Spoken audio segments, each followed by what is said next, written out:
Cool. Everybody ready? Yep. So what do you want to work on today? You've got anything specific you want to talk about? Yeah. So oftentimes what I'll see is people would have a problem that they need to deal with. What I want more than anything is I want to have a skill or have an aptitude for sales. So making sales calls, not being afraid to do cold calls, being really proficient at going and getting more sales. How do you guys like this outcome? I like it.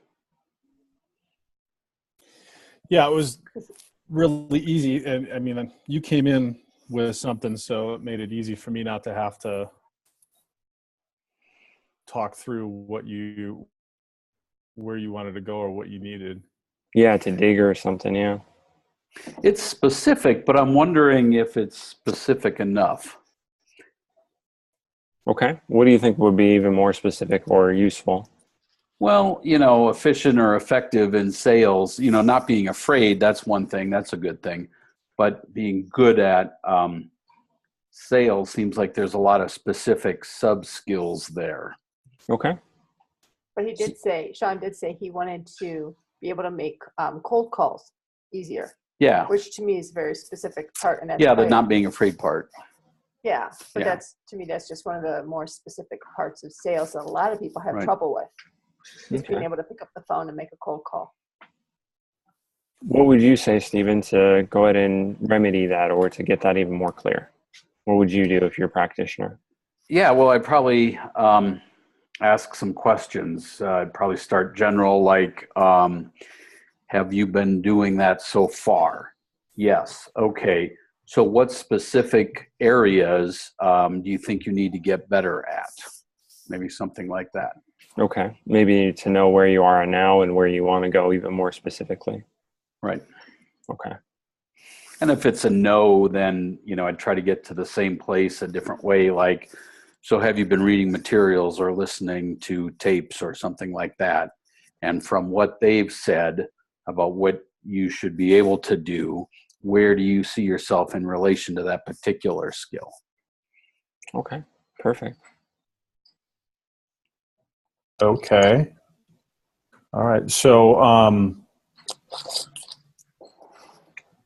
is that something that you've found that you have a challenge with, or is that something you just want to enhance your skills around? So I've done it before. I had a gig doing Xerox sales, and I did pretty well at it.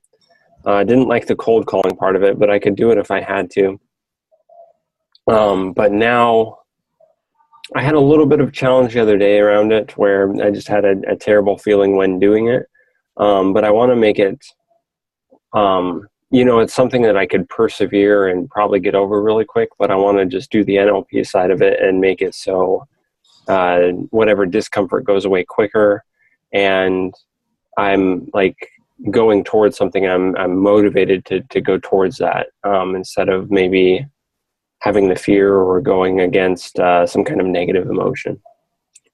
Gotcha. My eyes. Did you guys notice where my eyes are going? Up. I can play it back again. And make it so whatever discomfort goes away quicker. And I'm like going towards something, I'm motivated to go towards that instead of maybe having the fear or going against some kind of negative emotion. Okay, I see what you're saying there. That was interesting. The first part was what you wanted, and your eyes went more straight up. And I wasn't sure if you were constructing or remembering that. But then when you talked about the fear part, your eyes went to the remembered side. Yeah. What would you say from seeing my IQs as far as how congruent or incongruent or related to my purpose is?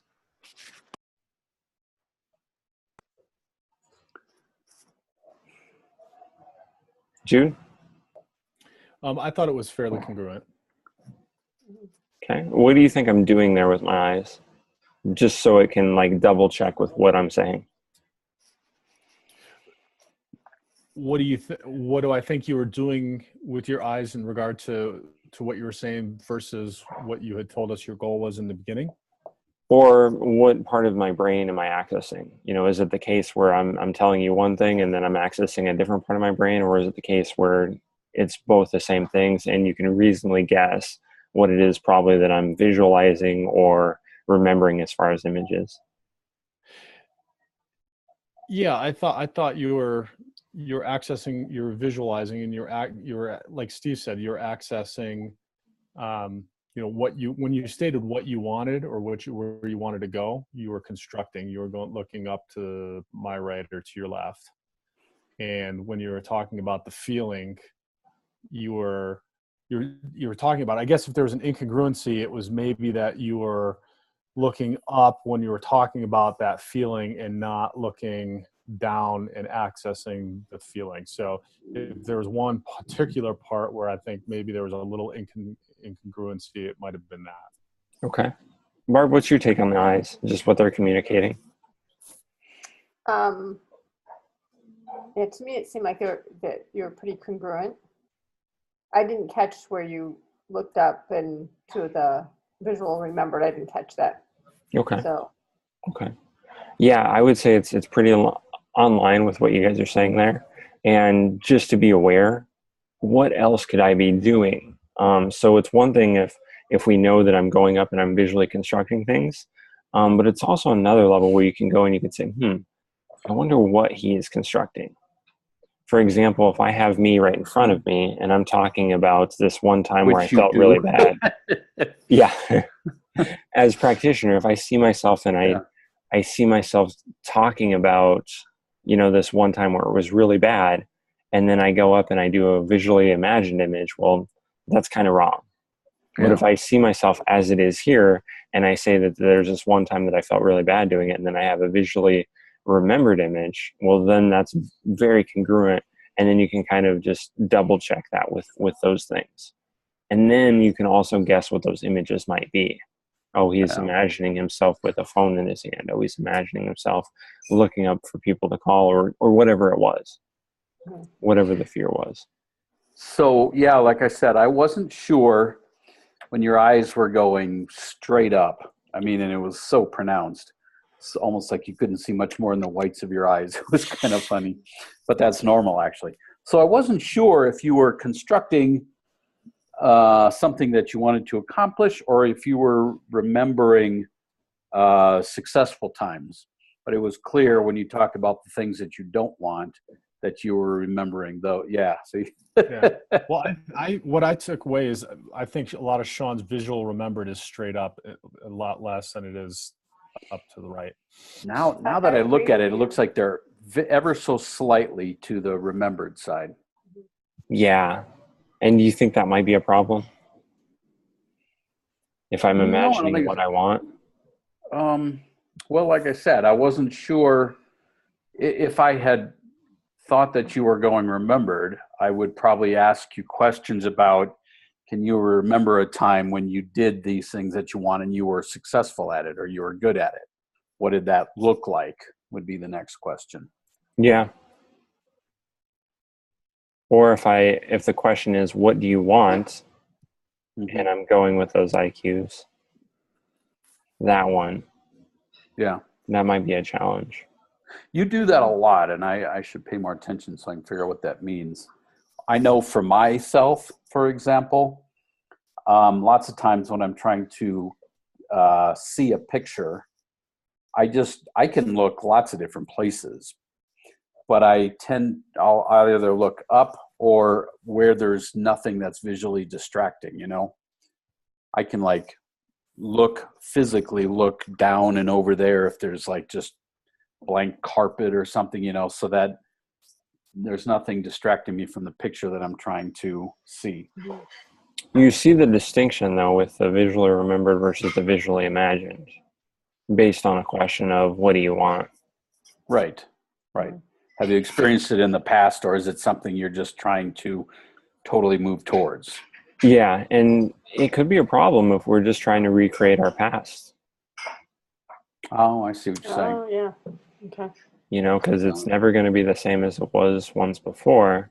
And so if we keep staying stuck in the past, remembering things that we once had, then we're just chasing our tails.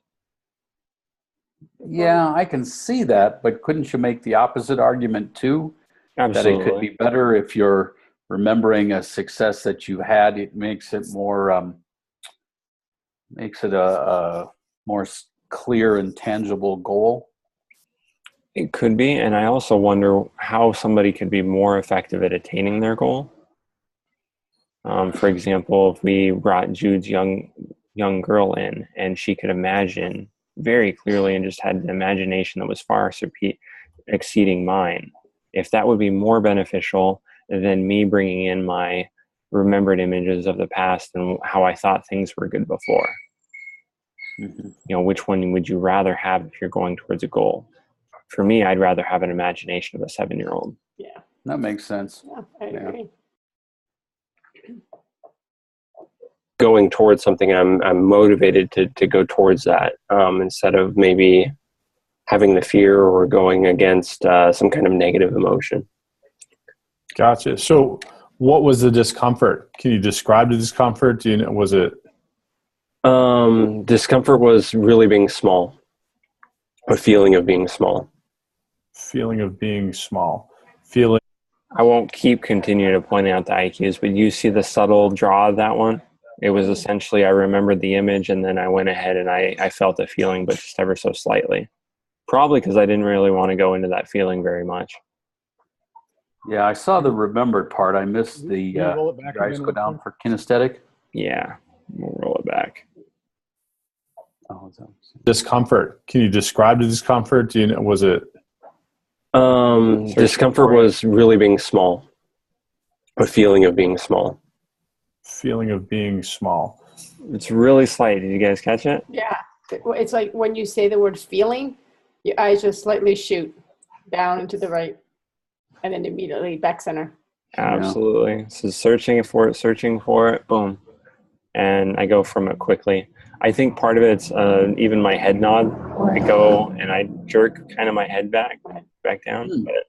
But you can see the eyes just move ever so slowly or ever so slightly there. It was really being small, a feeling of being small. Feeling of being small. Did it resonate somewhere in your body? Put it about right here. Here, I'll scoot back. Oh, that was good catch there, Jude. I put it about right here. Just like around your sternum or your solar plexus? Yeah. Kind of area? Okay. And it was just like a small constriction? Yeah. Okay. So if you're to describe it, how would you describe it other than small in? It's going this direction. It's rather grayish. Okay. Small, gray.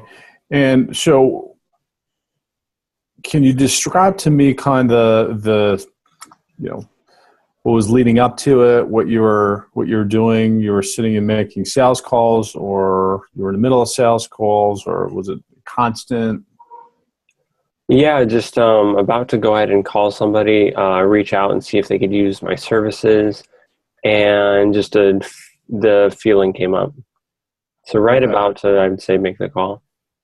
Okay. And so you've made these calls lots. What's good about this so far?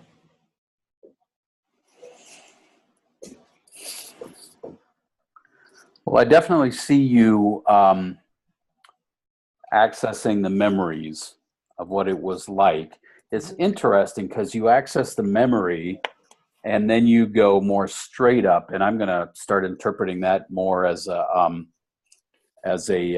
created image where you're trying to, I'm guessing that you're trying to take that memory and then create the words or the image that you want to use to answer the question with. Okay.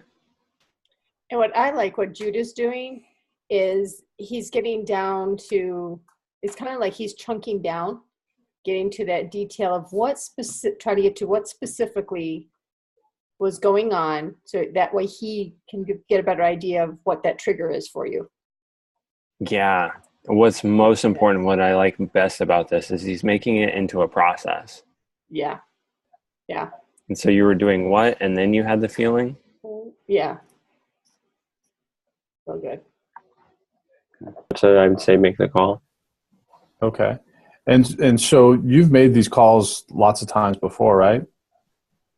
Yeah, I don't know if I'd say lots, but Well, you said you were doing the Xerox sales and stuff, so you had to do some cold calling on I did, and for that. And I hired somebody to do most of that for me. okay, so there's some avoidance around it before. Yeah, I had a sweet lady in the Philippines who was making all my calls back then. Okay, that's great. I'll have to look into that. That's funny. So, what do you think, or what do you see as being this challenge around getting ready to call people, or just getting them onto the phone?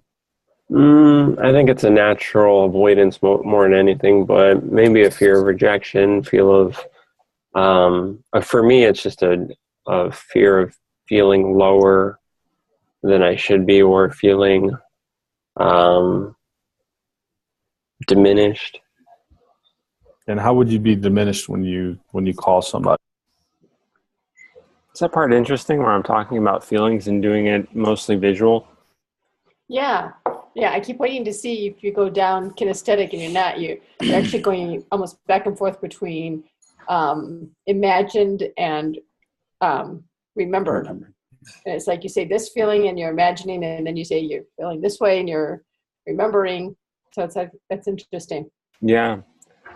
There was just a slight moment where I said feeling lower, where I just barely go and go kinesthetic. But more than anything, it's just looking for it. And so it could be an aversion to feeling feelings as well that I'm going through. That's what I felt, Shawn, and that's why we started to go a little bit deeper and a little bit sideways after this, because we continue to be visual most of the time. Yeah. So, big picture, Shawn, if for example, you are actually trying to avoid the feelings, is that relevant in any way? Does that need to be dealt with in any way as part of whatever this process is? What do you think dealing with the feelings might give me?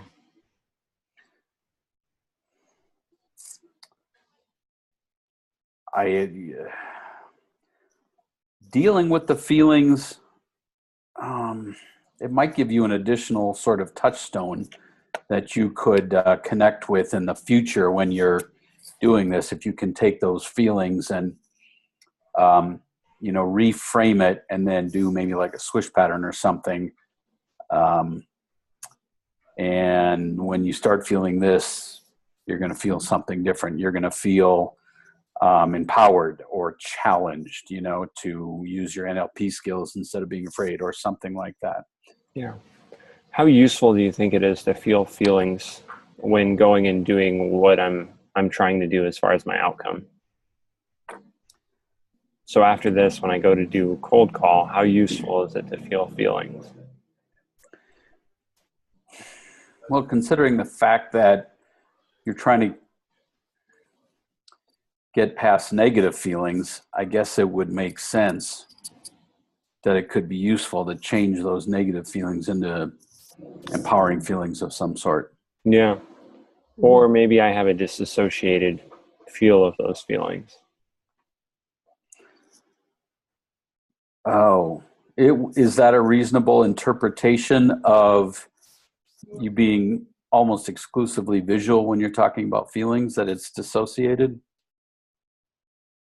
I'm not sure, but I think it could be. Next question. Yeah, but in a general sense, if that is the case, what information is there that's useful? If he's disassociated, what information is there? If it looks like they're dissociated from their feelings, they're just seeing and remembering visually their kinesthetics. Is that useful information in some way? Yeah, absolutely. And how so, I guess, more? Well, I think the fact that he or anybody is disassociated is the information that's useful to know how to proceed or what may or may not be going on. The disassociation. Well, it's definitely information, but I'm just wondering if you use that information to avoid trying to deal with kinesthetics and just deal on the same plane that he's at with the visuals, or if you try to deal with it directly and try to get him to associate to make him be able to use those feelings and turn them around as you go through this process. The way I think of it, and kind of where I was going in the whole process, what I'm thinking is that having those feelings and doing that process when I'm, off the call with Jude and making calls of my own, the feelings aren't going to be so much useful. It could be argued that they could be more useful. You're on the phone with somebody, you need to understand what they're feeling, and that could be why you would need your feelings. But I would say more than anything, having feelings in those situations would be not as useful as disassociating from them or going just visual. And in this situation, what I'm doing visually is I'm remembering this time, and then I'm feeling a little bit, and then I'm imagining what I would like to have, the time being different or going for something different. And I am not going kinesthetically, which could be an avoidance of it. The point and the distinction that I make with that, Stephen, is that essentially that could be me avoiding feelings in this area of my life, but me also avoiding feelings in other areas of my life. So that's something to watch out for. And so initially my reaction would be, okay, he's dissociated or he's avoiding. So let's see if that's in fact the case in more areas of his life rather than just the calls thing. And then also to add to your point, Shawn, about the not having to have feelings in the situation. I think I don't totally disagree with that, but I might say it's in getting rid of that negative feeling that is a good thing. And maybe it's a matter of levels, because depending upon how proficient you want to get at this calling, you may want to be able to find a state to where you are really killing it in that. So a moving towards as opposed to a moving away from. So right now we're kind of just where we're moving away from that feeling, talking about that specific feeling, so you can just get on the call, get those calls done. But maybe at some point you want to get, you want to create that state and move more towards being, being a much better caller. So you're going to have to create that state and get those feelings so that you can get in, you can get into that. Yeah. Does that make sense? Absolutely.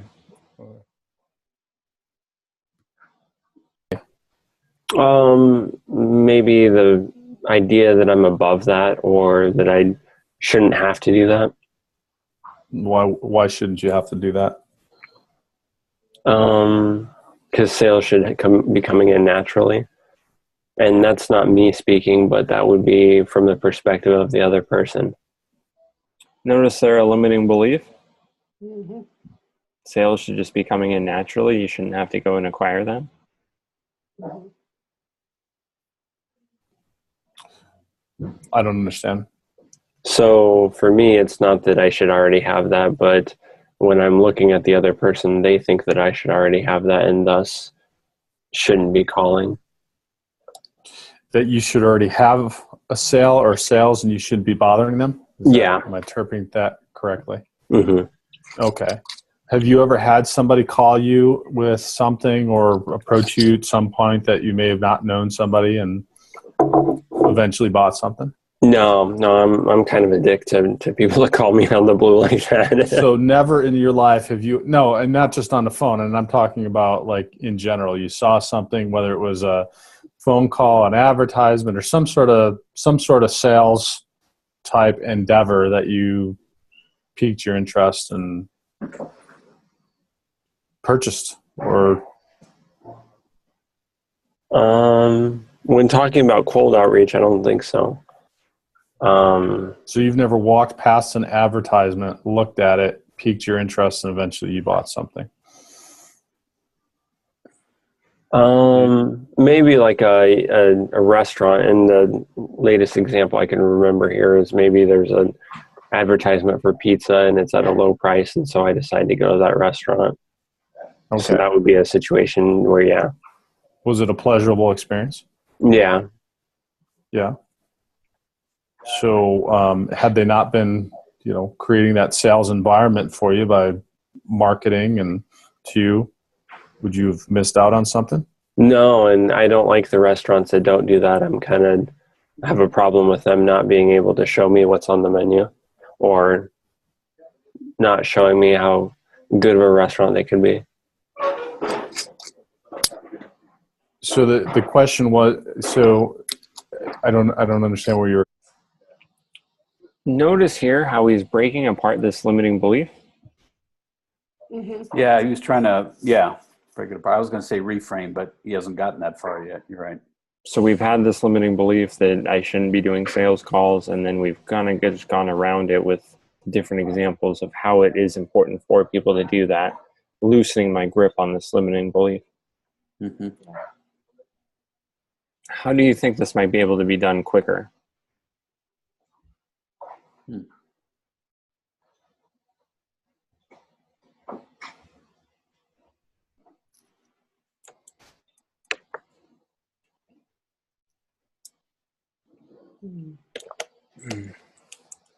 We have our language patterns. We have a whole bunch of tools in our arsenal. How can we just destroy this limiting belief even quicker?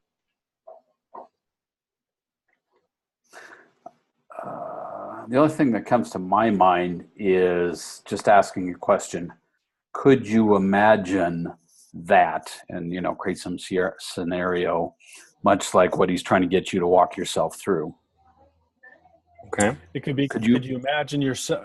Could you imagine a world without any sales? How would anybody know what's available? Or available?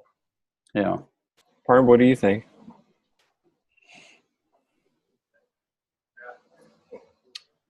The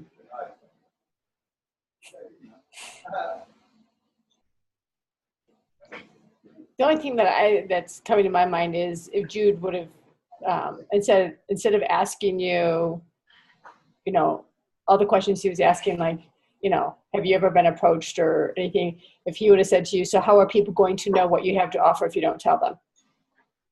Yeah. That's kind of a tactic I probably would have used. Okay. It's just like, just be really blunt and go right to it. Yeah, because he initially said the perspective of the other person should be that I have the sale or I have sales already. Mm-hmm. So that would have been good. Like how are they to know what you have to offer if you don't call them? Right. Or you don't let them know. Yeah. And maybe another question could have been, how do you know that's what they're thinking? Yeah, that's a good one. And what is that? Yeah. Precept or mind reading. And mind reading is an example of what? It's one of the you got it. I know you got it. Well, it's one of the presuppositions of NLP. It is? Yeah. Which one? I'm drawing a blank. That you don't, it's their map of the world. Respect their map of the world? Respect their map of the world, but it's also, you're not mind reading. The technique that you're doing in there, how do you specifically know what they are thinking of you? What is that?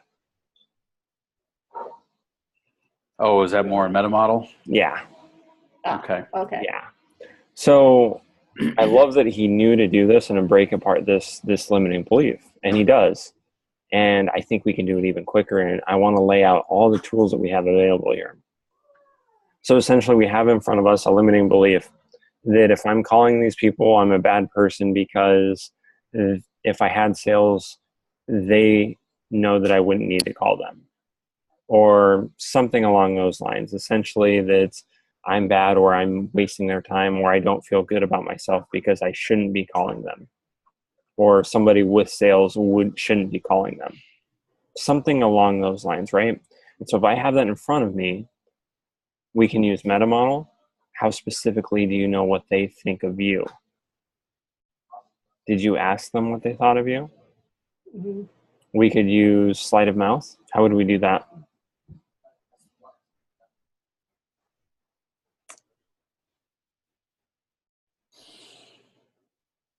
Trying to think of a way to say it. And let's just use a simple belief here. I shouldn't be calling them because I should have sales.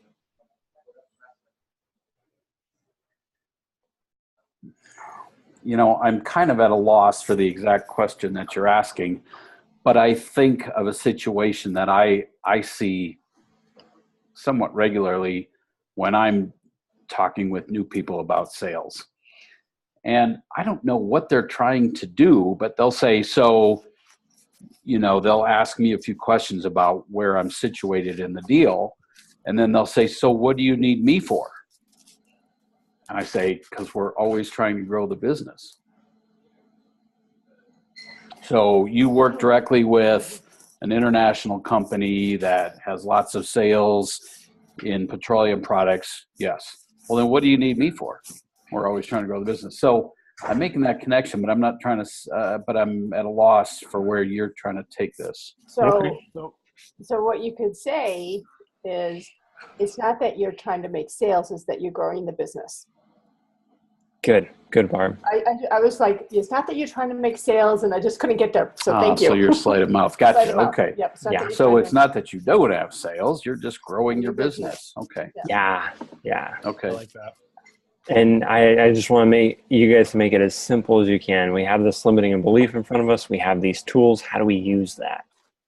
Mm-hmm. I shouldn't be calling because I should have sales. It's not that you shouldn't be calling. It's that you're growing the business. Or it's not that you shouldn't be looking for sales. It's that you're growing your business. Okay. What else? Another sleight of mouth.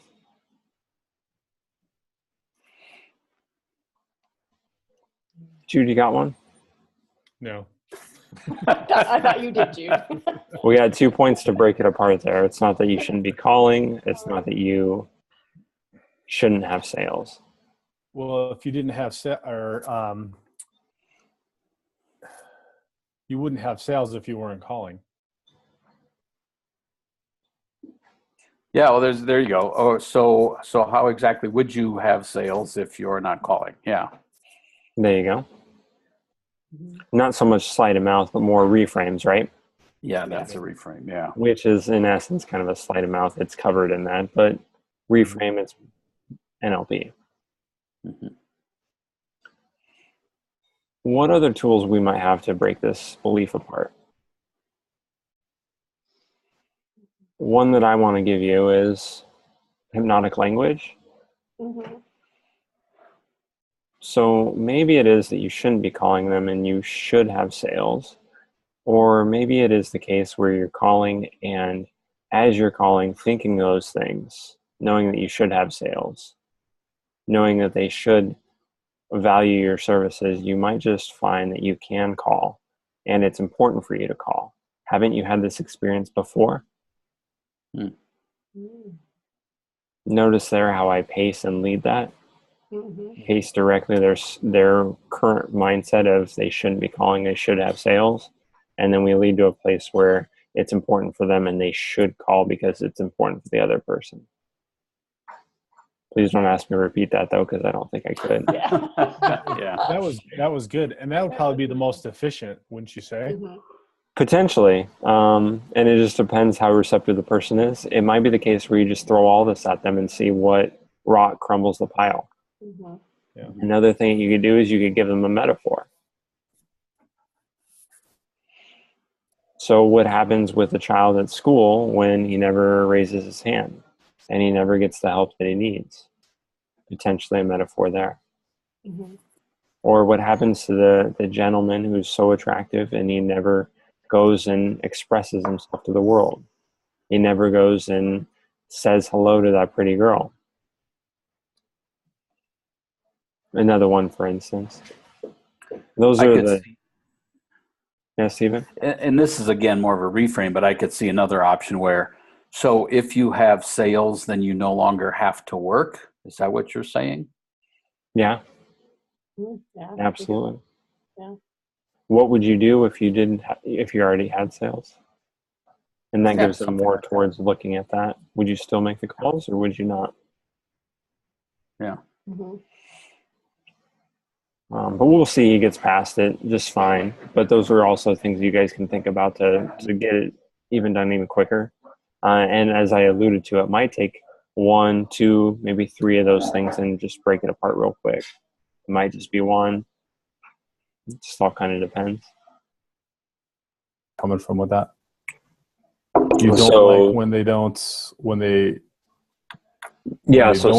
Sometimes I've had the experience of them not advertising and then me feeling disappointed or upset or a little bit negative towards that because they should have. If they had, I would have found them sooner, or I would have enjoyed their restaurant sooner. So you had a desire for them to be reaching out to you to let you know they've got the most fantastic pizza in Bowie. Yeah, if they had advertised or something, it would be better or more preferable. Right. Should you think that, some other people could feel that way also? Yeah. Notice the shift?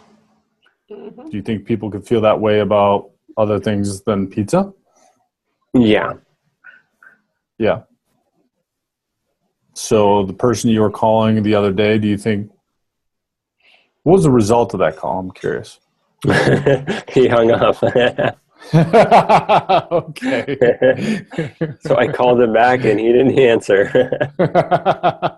And it was a cold call? Yeah, I was going to say, I had it all planned out too.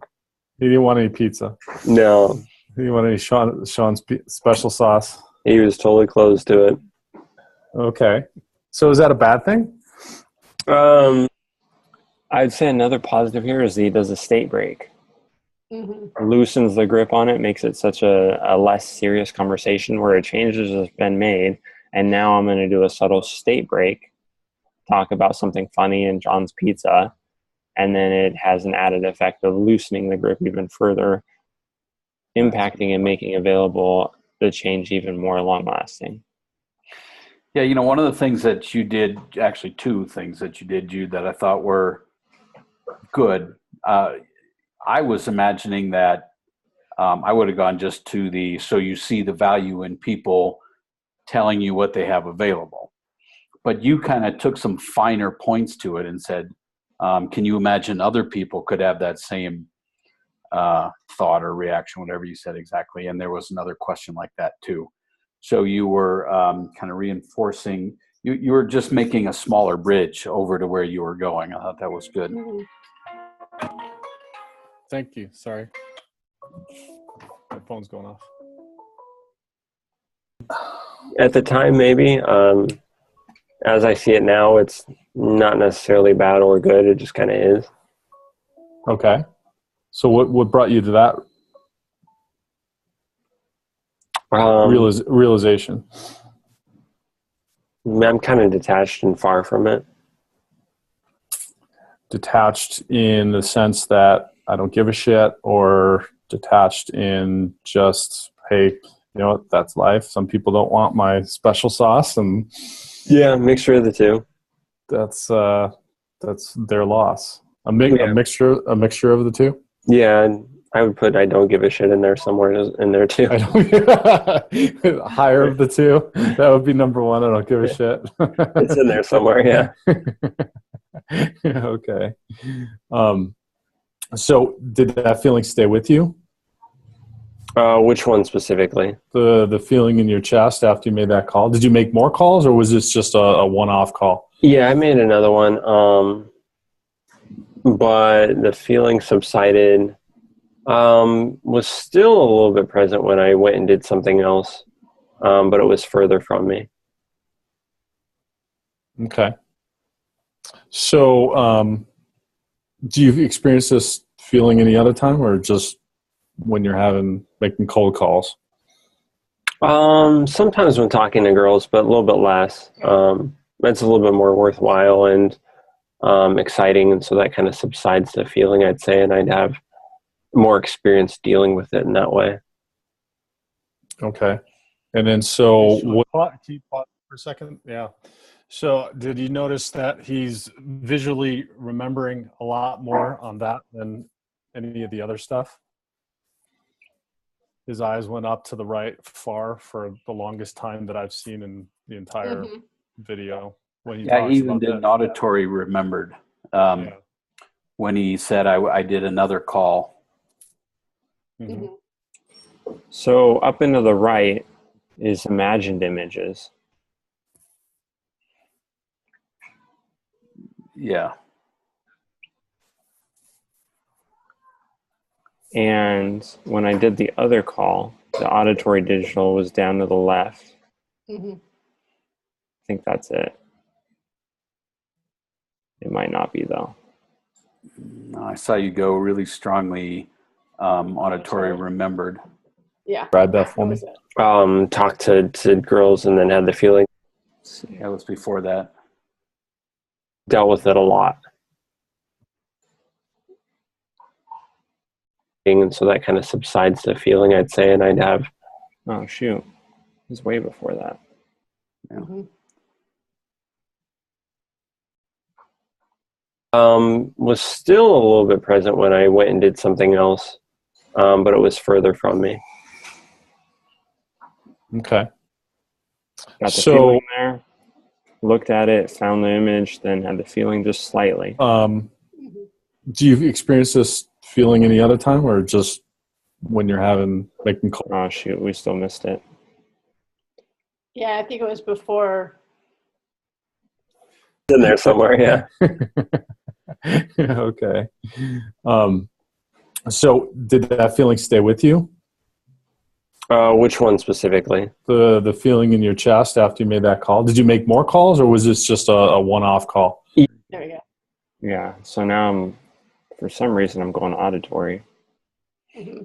Auditory remembered. I made another one,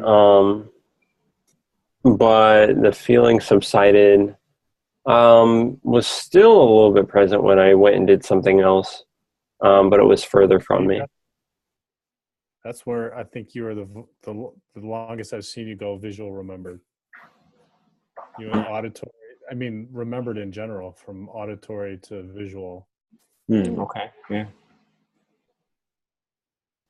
But it's when we shifted from talking about sales to other parts of your life is what I recognized and that's why I asked that question. Okay. I'll bring it forward too. So, do you experience this feeling any other time, or just when you're making cold calls? Sometimes when talking to girls, but a little bit less. It's a little bit more worthwhile and exciting, and so that kind of subsides the feeling, I'd say, and I'd have more experience dealing with it in that way. What do you guys think I'm doing with my eyes there? What images am I bringing up? I was trying to figure that out. I don't know. Just from what you're saying, I would guess that you're imagining yourself talking with girls. Yeah. And it's like, But talking to them, it's fine. I was confused because the words you were using seemed to be about past experience, but yet you were over on the created or imagined side. Yeah. Yes, I'm imagining future. Well, my takeaway was that you were imagining why it's more or why it doesn't bother you, or why it's more a beneficial thing for you when you are talking to women. That was my takeaway. specifically my experience when I'm doing here, and I remember it, is I'm going and I'm searching for a time in the future or an imagined time where I go and I do this, and I'm checking to see if that feeling's there.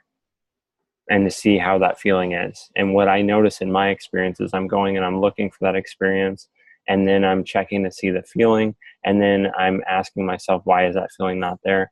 And I feel more than anything that it's something more fulfilling. And so that's what makes it not so bad. That feeling's kind of gone there. And so that's what I'm doing with my eyes. That's the information that I'm bringing back from what I remember. That's interesting to me. Let me make sure that I understood what you just said correctly. You're imagining a time in the future when you would be in that situation. I guess you're seeing it. And then you're checking to see in the future if that feeling is there based on the picture you're seeing. Yeah. The picture you've created. Huh. I didn't know you could do that. Yeah. So remember that every sensory experience, everything that we're going through, we always have the 5 senses, even if we're not aware of it. Oh, well, that's a good point. So you can create an image of a scenario you want in the future, approaching the woman that you've admired from afar for a while or something, and you can have all of the associated modalities with that. You could have a auditory and a kinesthetic, maybe even a olfactory and a gustatory or something. Yep, you will always have those, even if you're unaware of it. Wow, that's fascinating. Okay. So just like your past 5 years ago when you went in and did whatever, you were at the cook-off, you're always going to have that gustatory, that auditory, that visual, that kinesthetic. You're always going to have all of those. And your unconscious is going to remember them. However, your conscious might not remember them. So that's a repressed memory. That's a traumatic experience you don't have visual access to. But it's there. Okay. Same will be the future. And what's important to know is that we're just making representations. So the reason why that is we're making a representation. We're making a representation of the past, whether it's more visual compared to kinesthetic. The whole sensory experience was all experience in all senses, no matter how unaware of one compared to the other that we were. But if we go and we label it, say barbecue 2005, that's a representation of the experience. Just as the picture of barbecue 2005 is a representation, which also holds for the auditory, the kinesthetic, everything else. You know, that shouldn't have been surprising to me, because I'm remembering, you know, when we would do, whether it was timeline work or any of those things where you would future test it. Right, you future test and it was the same thing. Yeah. I guess I just didn't think about it that way before, or that at that detail level or something. But yeah, that shouldn't have been surprising to me. Just heard it differently, I guess. It's good to hear it differently. Yeah. Okay. And then, so what have you done to overcome that feeling when you're talking to girls? We've dealt with it a lot. Okay. And when you say dealt with it, what is, can you describe that for me? Talk to girls and then had the feeling, and then talk to more, and then talk to more, and talk to more. Okay. And then the realization was what? Why do you think my eye movements weren't so distinct on that one? I'll play it back. Yeah. Yeah, I need to get better at always watching eyes, I'm realizing. Talking to girls? We've dealt with it a lot. Okay. And when you say dealt with it, what is, can you describe that for me? Talk to girls and then had the feeling, and then talk to more, and then talk to more, and talk to more. Okay. Notice there how I go kinesthetic and then I go visual, but my cues are very less distinctive. Why do you think that? Yeah. So Yeah, you easily started. accessed it. Yeah. Say that again? You was able to easily access it. Yeah. Oh, that makes sense. Yeah. What do you think that So means? Sorry? What do you think that means? I agree with you. What do you think the implications of being able to access that easily, and why that might be so? I just saw a congruency in your eye movements and what you were telling me. Yes, I've done it a lot. I've worked on it a lot. I've had this experience a lot. I've talked to them a lot. I've overcome it a lot. And it was just, and you went to the feeling. I mean, it was all very congruent. So that's, I could feel and tell that it was, you were being, very in alignment with what you were telling me. I would totally agree. And what I'm seeing when I watch that, this is just my interpretation. I don't know if that's right or true or not, but what I see is that I struggle more with the calls. And so then I go up here and I have a hard time with the emotions. And so it's more difficult. With this, what I'm talking about here, I feel like I have dealt with it more and I'm more comfortable with it and I have more easy access to it. So it's easy for me to go ahead and talk about that to access the parts of my brain. But something that I'm a little bit more uncomfortable with, I think that I have to search for it more and maybe have it hidden in my mind or protected potentially. And I'm not sure exactly. That's just my looking at it here now, what I interpret it to be. So when you say it's more easily, well, you asked the question, and I was going to say that you can access that more easily because it's more current for you. I'm thinking in sort of like a timeline sort of scenario. The phone calls are maybe more distant in time. The dealing with women and that sort of thing is more current in time, but there's a distant and a current in other senses too, and that's what you're getting at, I think. Is that correct? I think it's exponential. It's exponential that he's got more experience with doing it and overcoming it with women than he does with sales calls. Yeah. So it's more current because there's more experience with it. Okay.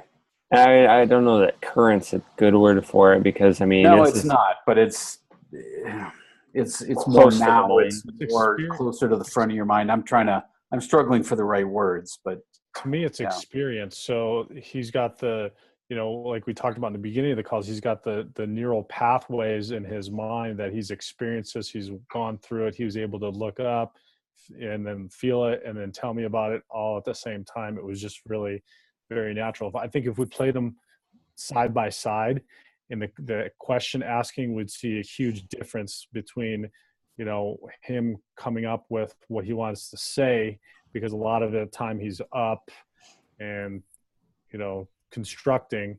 And this, there was nothing. It was remember the feeling, and he stated it. And if I compare the two pictures that I make when I have both of those, one of them is clear, it's distinct, it's finite, it's framed, it's done, like crystal clear. The other one is a little bit further away, a little bit more blurry, a little bit more troublesome. And that's the cold calling scenario more. Yeah, exactly. Huh, so it could be presupposed, or you could suppose that the difficulty when I'm having a tough time with information, that's when I'm like searching really hard for it. But if I know something distinctively, that's when I'm quick and don't have to search forever for it. It's a level of knowledge maybe, or understanding. Okay.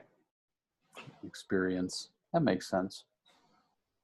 And then the realization was what? After talking to them and getting over that. Well, the feeling doesn't ever go away. So it's never gone away. So you get it all the time when you cold call, talk to girls. Yeah, I think it's the realization for me is it's to be expected. With all that experience, my conclusion there was, it's never going to go away. Okay. Why do you think it's not going to go away? You know all this NLP work and do all this NLP work, and if I have to step outside of myself and kind of meta comment on it, I would say it's kind of a natural fear that we're probably never going to escape. That could be me projecting my beliefs on it, but that's what I've heard from most people as well. So I'm open to the possibility it isn't, but it's what I've heard from most people. What, that a fear will never go away? Yeah. So, for example, a guy's article that I read about cold calling today, the fear doesn't go away.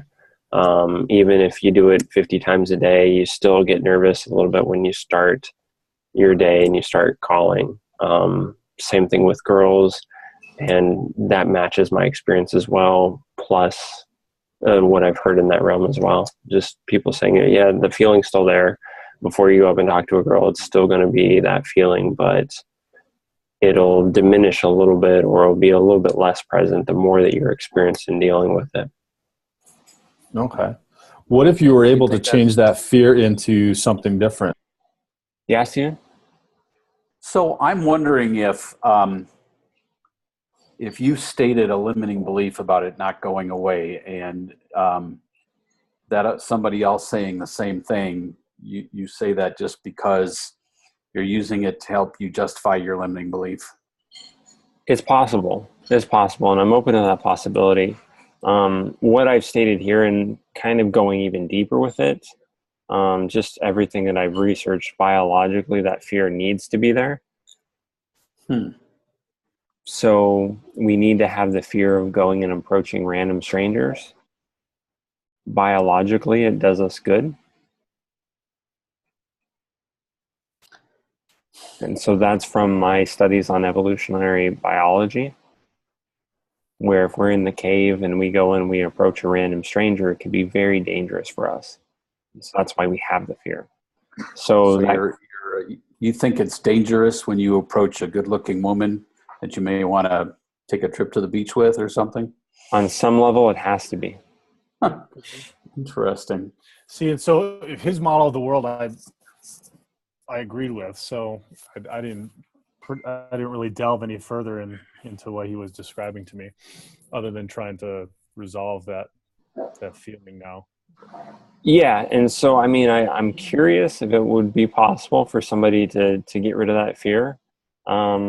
But everything that I've seen, researched, talked with other people over and over again, that's something that happens. And that's at a different plane. So I mean, we got this plane of the mind, we have this plane of spirituality, we have this plane of physicalness and stuff. But this is, in my eyes, deeper, where this is kind of what we've adapted to, what we've evolved from. While it can be changed, I do have the belief that anything that you're made up of can be changed. Yeah. What I've seen, and maybe this is my belief, but this is years and years of evolution that's taken place, where it was natural selection that imparted this fear, that if you didn't have this fear, you would approach the wrong person and then be weeded out. Yeah, but that's absolutely all true, and I agree with all that. But recent science has found that we have the plasticity in our brains to be able to rewire all of that. So if we wanted to, and it was necessary to get to that point, which at least this circumstance, it wasn't in my mind that we need to endeavor down that path. But I think we could probably do the work with somebody or multiple people in order to remove that fear. I think any fear basically can be rewired in your brain, in anybody's brain, with through enough work. That's my feeling. Okay, yeah. So in terms of this fear, whether it's cold calling or approaching women, more at a conceptual level, Shawn, if you were the practitioner, I'm thinking that I would probably try to take that fear and use it, turn it to a positive thing, as opposed to try to make the fear go away. What are your thoughts on that? I think you're going to see that perfected to a pretty good T here. Oh, okay. It'll diminish a little bit, or it'll be a little bit less present the more that you're experienced in dealing with it. Okay. What if you were able to change that fear into something different? You think that would be beneficial for you? Yeah, I'm open to it. Yeah. Well, you're open to it, but do you think it would be beneficial? Yeah. Okay. Move you towards something as opposed to away from something, potentially? Yeah. If you could change that into an excitement, maybe? Okay.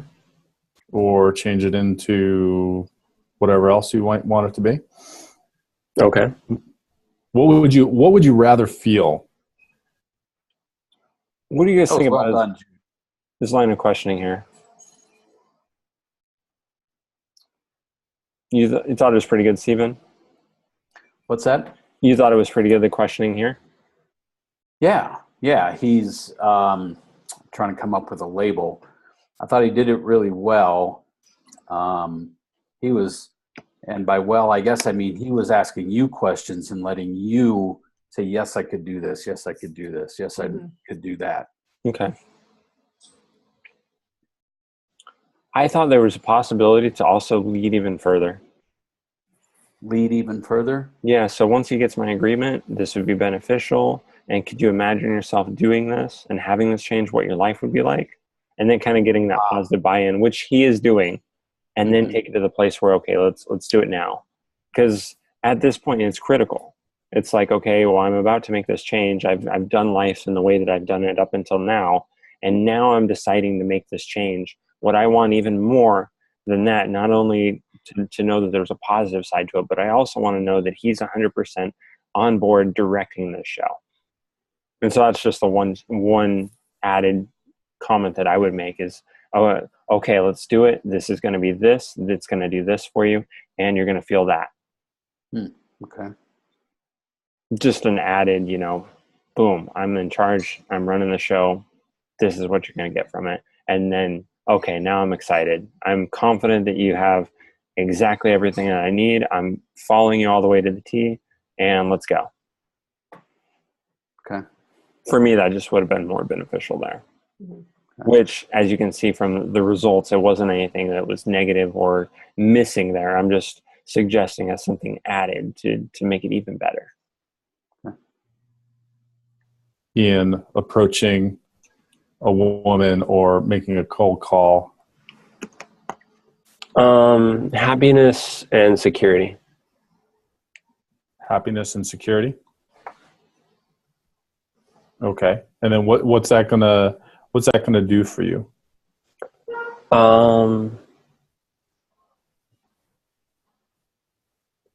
Well, it would make the call go better. But it would make me feel more safe. Okay. I would be more at ease. I would feel better about the process. Okay. Anything else? That's all I have. Okay. So if we could take this kind of gray, spinny, constricted, small feeling and change that into happiness, secure, easy feeling, would that benefit you when you're making calls? Let's talk specifically about the calls. What will that allow you to do then? It'll let me get through them. The calls will go a little bit better. A little bit or a lot? A little bit. The problem now and where that leads to is what then I become if I get good at those. Yeah. What do you become? What do you transform into? Someone who's kind of addicted to it. Okay. Why is that bad?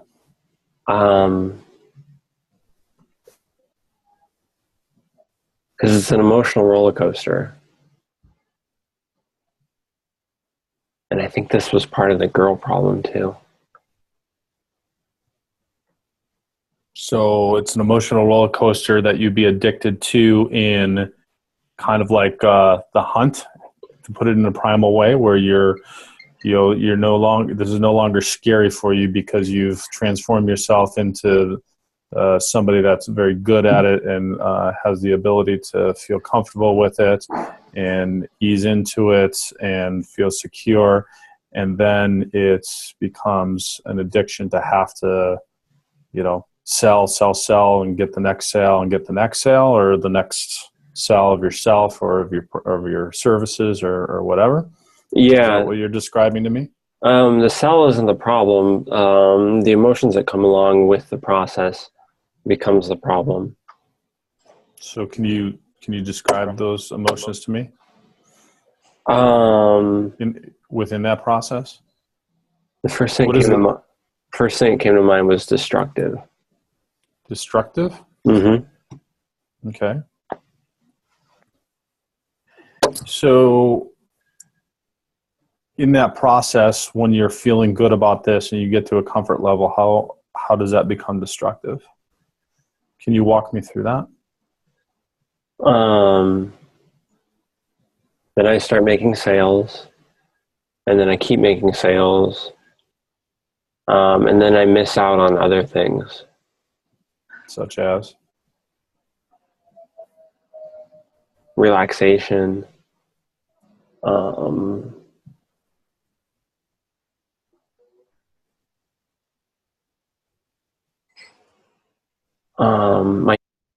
Something important to note here is just how much into the process that I'm in. Mm-hmm. So for example, I'm not going in and thinking to myself or being resistant in any way. I'm going everywhere and trying to find all this information. Yeah. You were so into it. Yeah, that's been fascinating to me. Sometimes you'll get a client that's a little bit resistant and they won't go into it like this. This is the parallel, the opposite example when they're fully engaged in the process. Well, and you were able to do that with that bug flying around. Yes. Looked like you got him though at the end there. Oh yeah, there was a little guts on my hands and everything too. So business and the NLP stuff.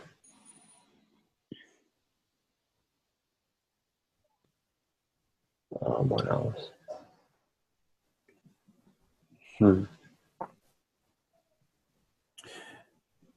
Oh, then I would be still in a place where I'm not good enough and I'm protected in that. Oh, that's interesting. Yeah. Okay.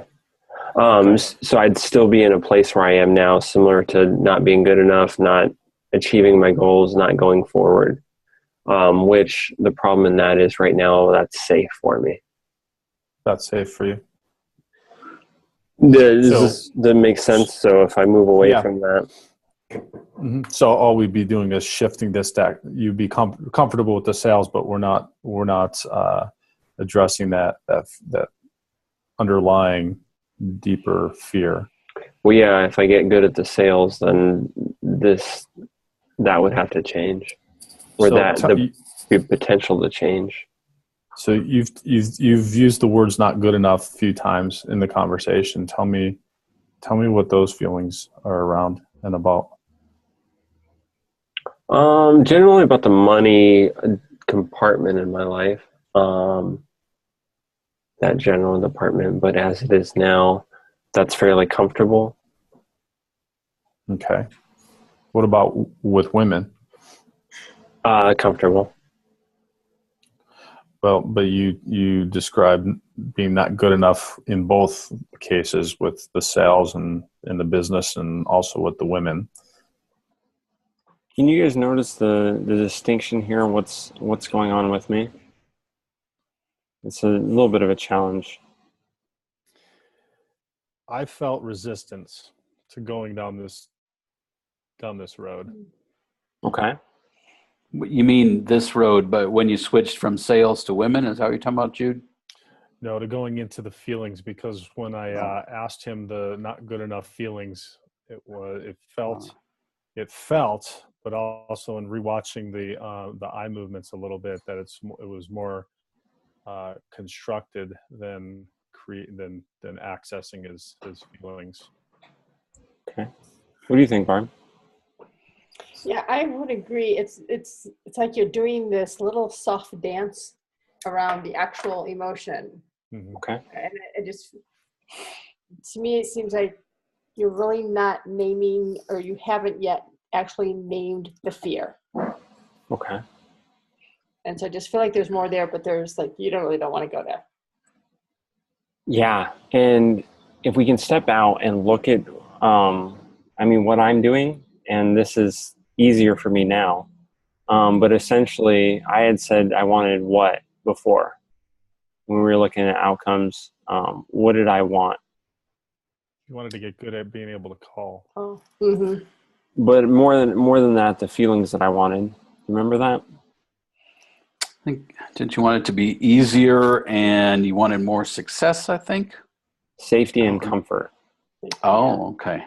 I don't remember that part. Yeah, and so then Jude paced it and said, okay, if you had safety and comfort, how would your cold calls go? Mm-hmm. And then that's when Yeah. I was like, oh, they'd go a little bit better. And then he was like, oh, a little bit better or a lot better? I remember that, yeah. Yeah. So what I want is safety and comfort. Those are the feelings behind the actions that I'm doing. My behaviors are leading towards safety and comfort. So how then does this feeling of not being good enough play into that?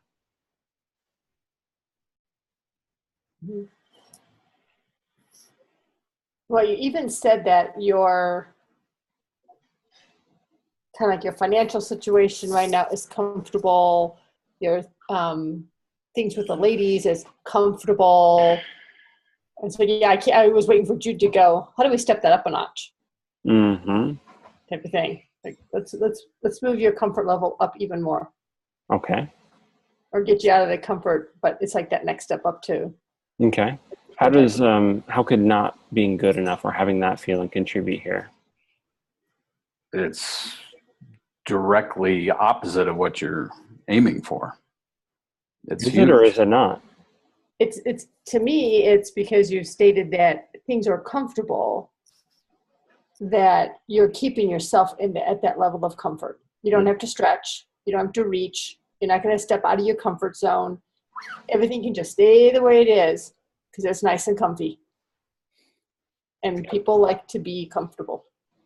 And if I'm not good enough, then that's a problem, potentially for some. However, in this situation, not being good enough gives me that comfort, that safety. Right. Keeps you right where you're comfortable at. Yeah. That's the resistance. Yeah. I want to hold on to that because that's safe, that's comfortable. Mm-hmm.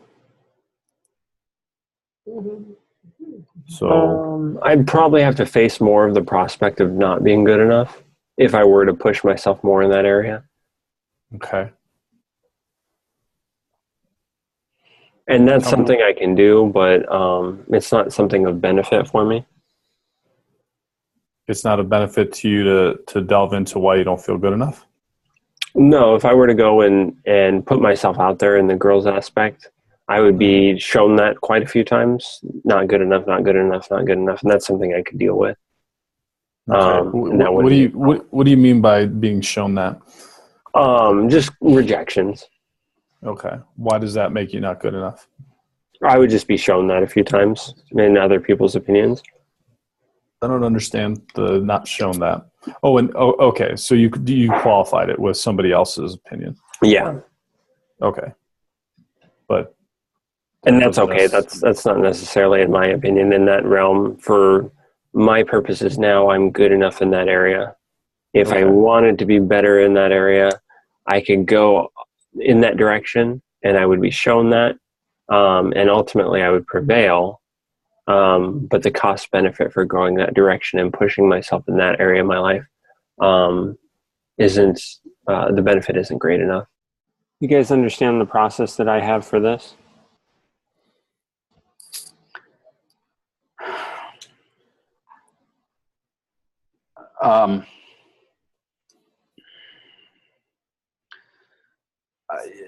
I've been slightly distracted by thinking about, I'm not sure if it's your process or I think it's your definitions actually. Because I'm thinking I see something that you need to reframe or I need to help you reframe or something. Well, not sure what you mean by process though. So I see auditory remembered, visual remembered, and then kinesthetic. Okay. Like you're hearing somebody's criticism of you, and then you're seeing somebody's criticism of you, and then you're feeling it. That's what I've noticed 2 times. Okay. And in the process of what I'm looking at is the mental map that I have around this. And so for me, when we're in this situation talking about it, I could go and face the world and be shown that I'm not good enough. And if I do that enough times, then I'll ultimately prevail, and then potentially I'll get what I want, or I'll raise my level or whatever. But what I'm looking at is that's not worth it for me in that area of my life. I'm specifically going and talking to new girls. So as I see it here, the process for me is that I could go and I could show myself I'm not good enough, I'm not good enough, I'm not good enough. And then ultimately, I get what I want. However, the cost and putting all that effort into it is not worth the benefit there. Now, if we go ahead and do a different area of my life, specifically the sales thing, the way that I'm looking at it here is that if I go and I keep showing myself that I'm not good enough, not good enough, not good enough, and then I ultimately prevail, then the cost benefit, then it benefits me there. You guys see that? Yeah. Makes sense? Yeah, it makes sense. Yeah. Okay. So for me, it's not the case where I'd be interested in going that direction with girls, but sales, the benefit would be there for me. Mm-hmm. So I don't know if I communicate that well, but that's generally what I'm looking at when I'm being asked those questions. Okay. Oh, almost got him. What is it? What is it? Just like fly? a random little fly that's running around in this room. That's annoying. It's a good state break. Right. Yeah. So I'm curious, is there anywhere else in your life you don't feel good enough at times, or you get that constricted feeling when you're doing stuff? No. So primarily when you're doing business calls or doing some work and approaching women? Yeah.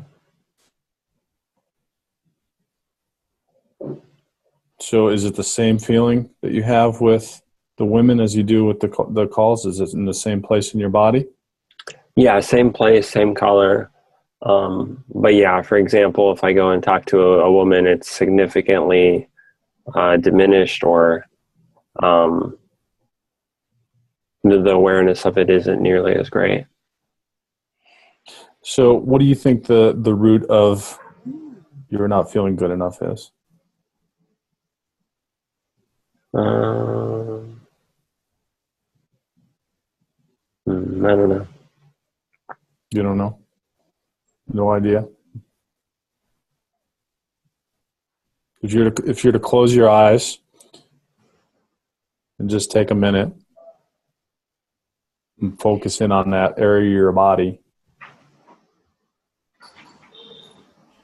Just take a minute, take some deep breaths.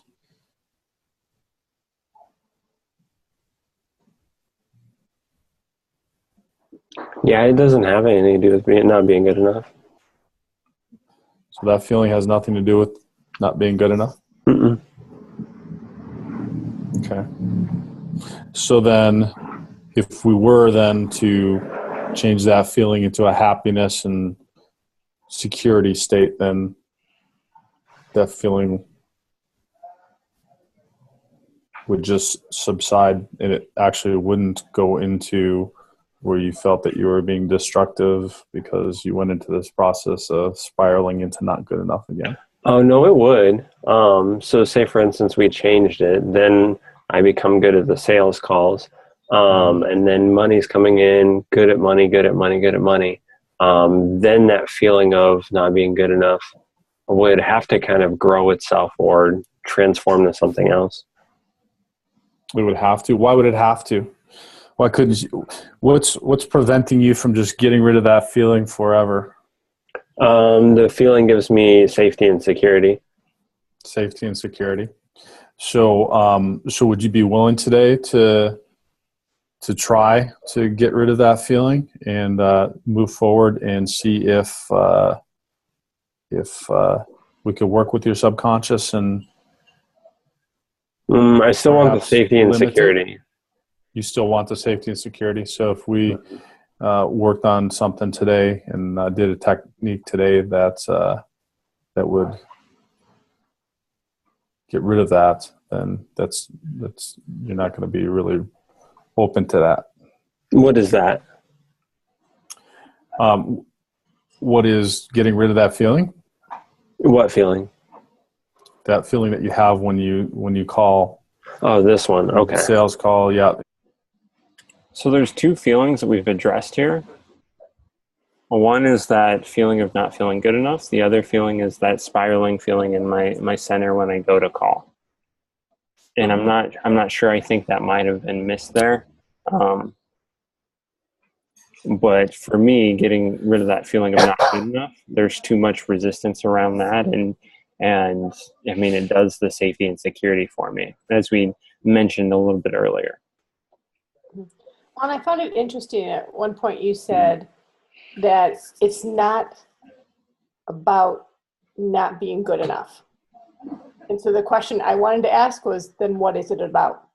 Because I'm like, okay, that's not the root cause. That's not the root. So what is the root? What is it? Yeah, you keep using that exact same phrase. But then you say that's not what it is. Yeah. And I was like, I just wanted to go, what is it? For this, it might be helpful to name the parts. So we could call this part the gray part because it's spinning and it's gray. And then you could call the other part not being good enough. But I was a little bit perplexed here, especially when the ask was to go ahead and get rid of safety and security. At least from my perspective, that's what I saw it as. And I was like, there's no way I'm giving that up. And so that was a huge bridge for me to cross, and one that I wasn't quite ready to.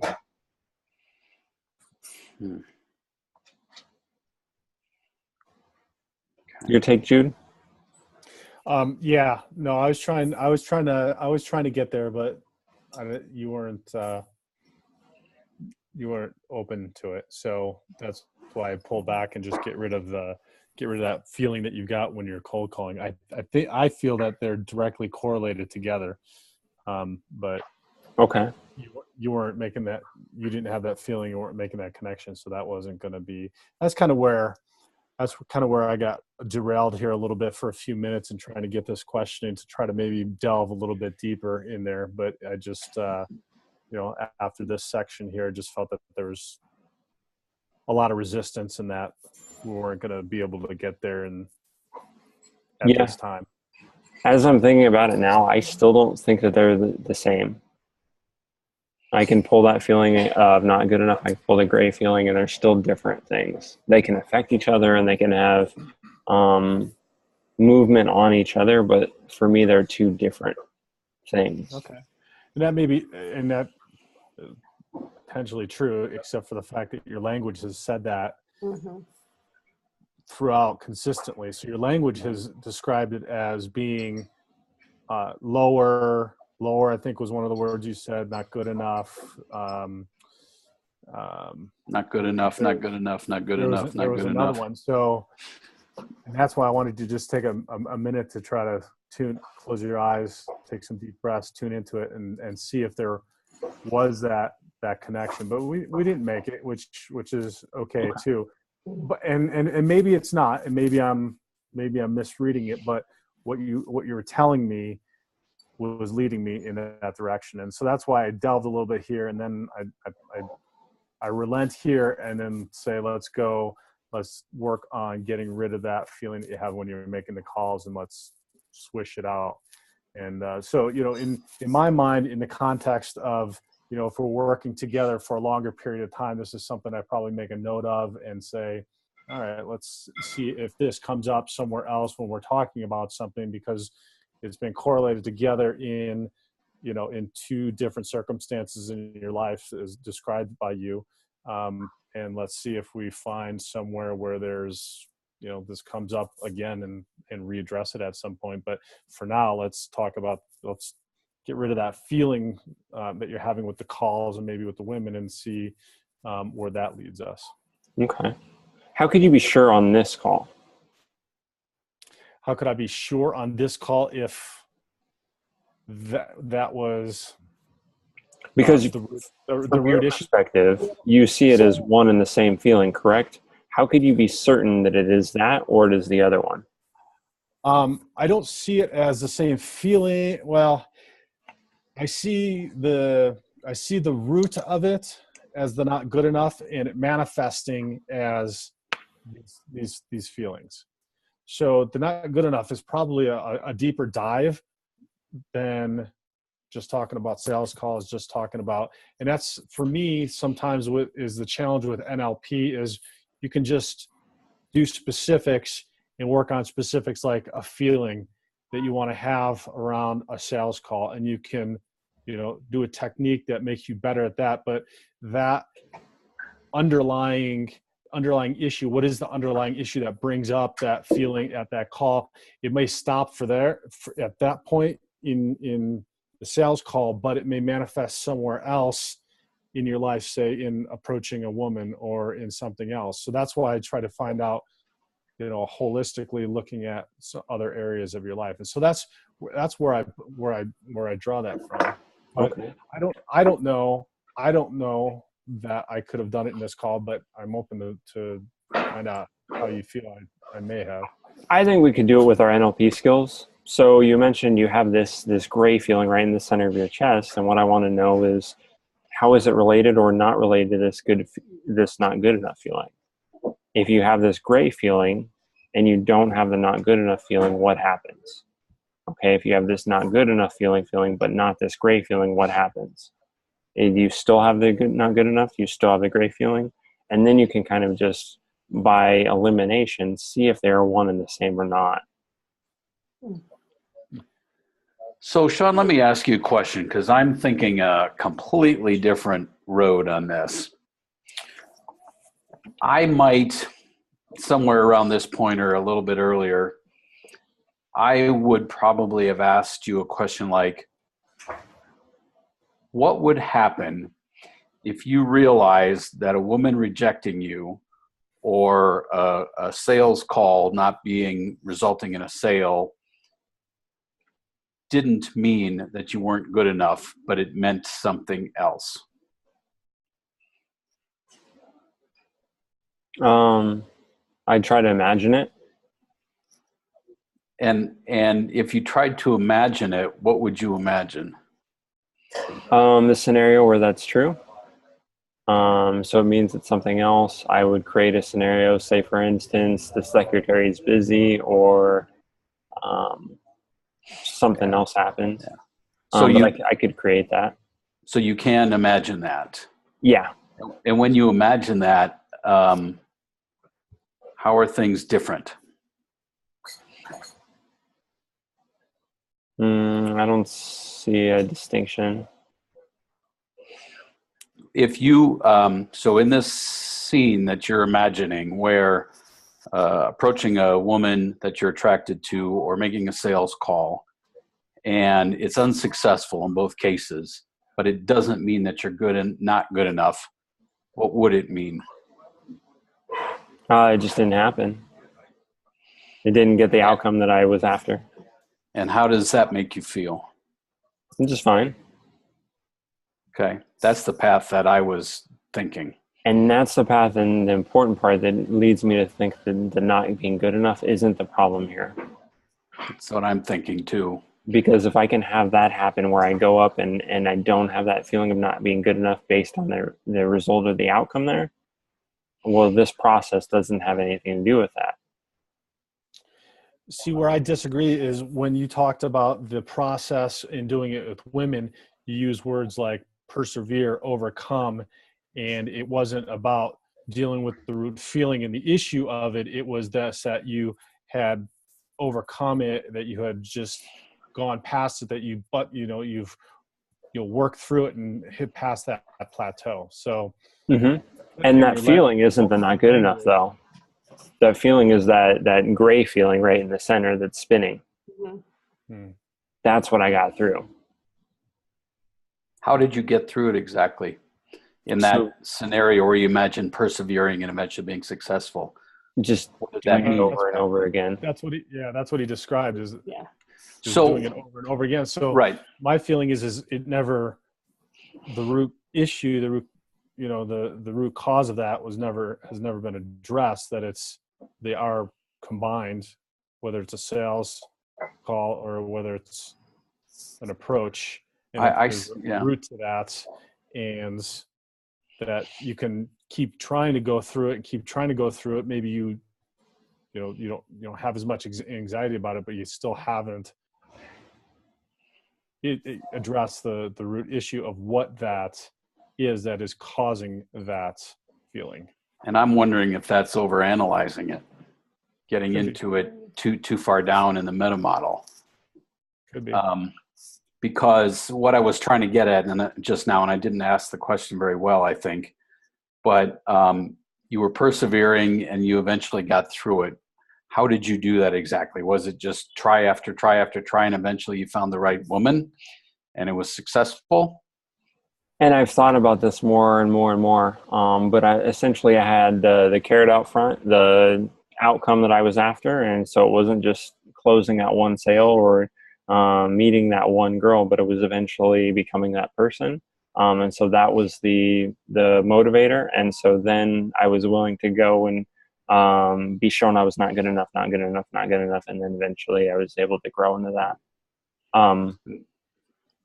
And that's where the risk and reward was not good enough to get beat down that many times to get the reward, I think is what you said. Yeah, it's not there now. Exactly. So if I was to go and talk to more girls, the reward of actually doing that a bunch of times just wouldn't be worth the cost. Or more sales calls. I see them conceptually, Jude, as exactly the same thing. It's something related to rejection.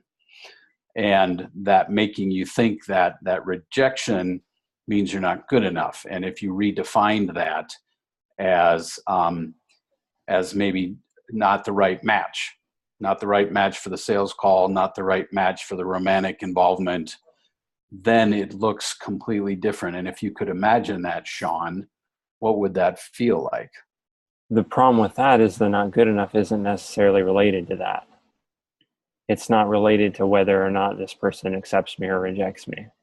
Okay, now I'm confused again. And that's because we're all trying to put our map of the world where I'm not good enough equals rejection onto Shawn, and to Shawn, that's not Shawn's map.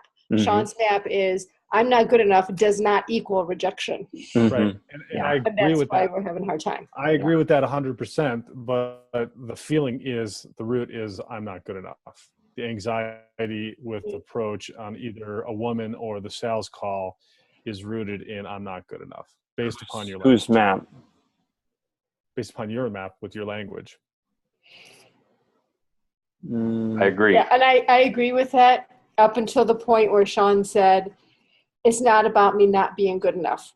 And that was very confusing to me too. Whoa, then what is it? Except every other verbal indicator up until that point, until I had him stop and go within. Yep. Indicated that it was.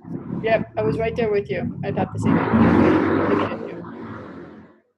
Which is why then when he said that, I said, okay, well, we're not going to be able to access that feeling. We're not going to be able to go any further and deeper in that. Mm-hmm. Let's work on just getting rid of this feeling and swish it out, and then see where we go in the future. Huh. I don't see the root in it, and that's me just in my experience. I'm not, if I have this feeling right here, it's not, I don't see the connection. Jude, did you ever, because we haven't finished watching this, but did you at any point ask him to name that feeling he has? That feeling he has in his sternum? Well, yeah, at the beginning, he asked him to describe it. He described it as gray and skinny and constricted, and so. Right, but he didn't name it. Like in a parts integration kind of name? Yeah. No. Yeah, and so if I had to go ahead and find the other one, the not good enough, it's in my belly. And so they're definitely different in the way that I view them. Okay. And maybe that, maybe in future sessions and in work that comes up, and then that's obvious. And you know, to your point, they could be connected. You know, it's possible. As I'm seeing it here now, and in the session, they weren't. Somehow they're related and they can talk to each other and those kind of things. But we can flesh that out. We can get that distinctly. Okay, where is that feeling when you're calling? Okay, it's in the chest, it's gray. Where is that feeling when you're not good enough? Oh, okay, it's in your belly, it's green, and it's going, what direction is that? It's counterclockwise. So yeah, they're distinct things, and we can find those things out. Mm-hmm. How is that useful? To find exactly the differences in the feelings? Well, for here, we kind of get confused and lost in them. Specifically, the language is, are you willing to change that? And for me, I get confused. I'm like, well, which one's that? Because if it's the not good enough one, then I'm not willing to change that, because it gives me comfort and security, or safety, I think it is. Yeah. I'm just thinking about, well, I'm confused again, but obviously I'm thinking about, so where would I go with this?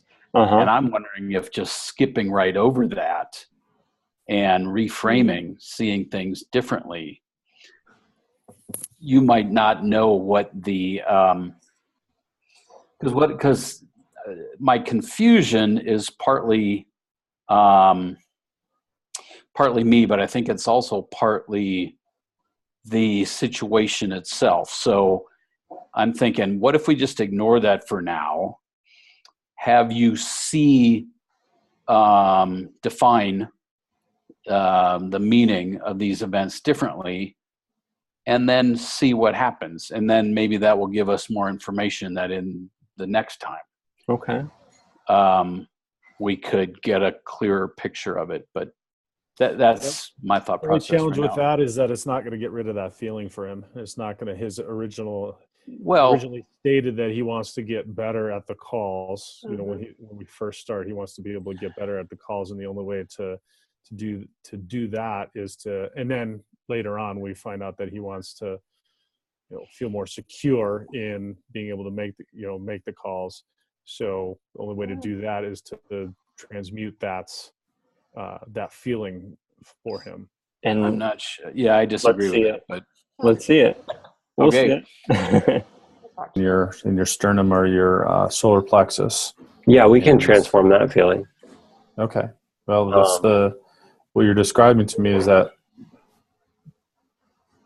getting rid of that feeling, because what you've described to me, you've gone through, you just said that it's not a good enough feeling, but in conversing and where it's going to go, you're saying that it's going to transform and that you're going to have to keep that feeling because it's going to give you security. So what I'm asking is, we won't be able to transform it unless you're open to getting rid of that feeling, which is harboring and holding your some sort. Just a little critique here. When we're faced with some kind of resistance or something we don't quite understand, just accept it. Just accept it. This is hard for me to battle against. When I hear these words, I'm kind of like, I'm trying to show you what I have and my problems here, and it feels to me that we're trying to like put a box around it or something and label it according to what Jude has for it. Which I understand you're trying to understand it and make sense of it yourself. But it's just a more of gaining rapport.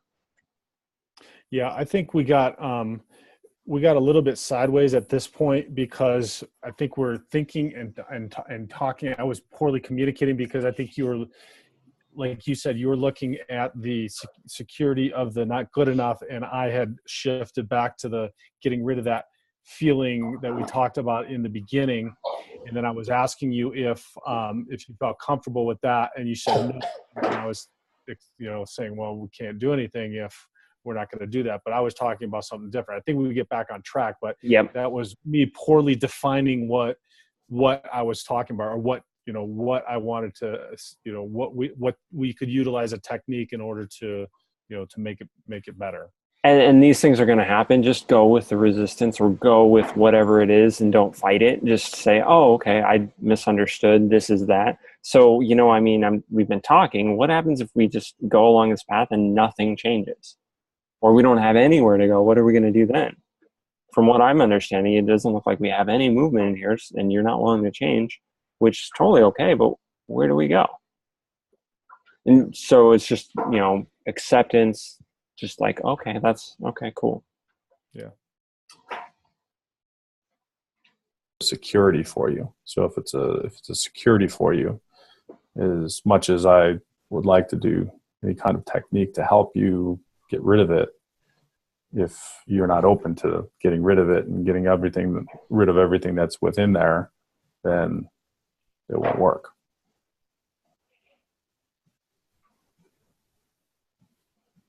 So I guess my question is to you would be, are you more interested in holding on to that security of that feeling, or more interested in making an attempt at moving forward and getting rid of that feeling and going more toward happiness and security and safety? This feeling doesn't have a problem going and transforming it to safety, security, and excitement. And then the feeling that comes after, the one that goes towards destructiveness, that feeling has, it's okay with learning to grow or going along that path.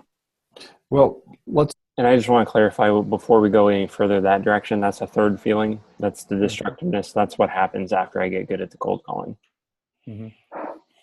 If you can do me a favor, let's stay in the present and not project to what may happen, and just stay with that feeling, because it's the feeling that you've described that you've been having with your sales calls. And so would you feel good about being able to take that feeling, move it into the happiness, into the safety and more secure area? Yeah? Okay. All right. So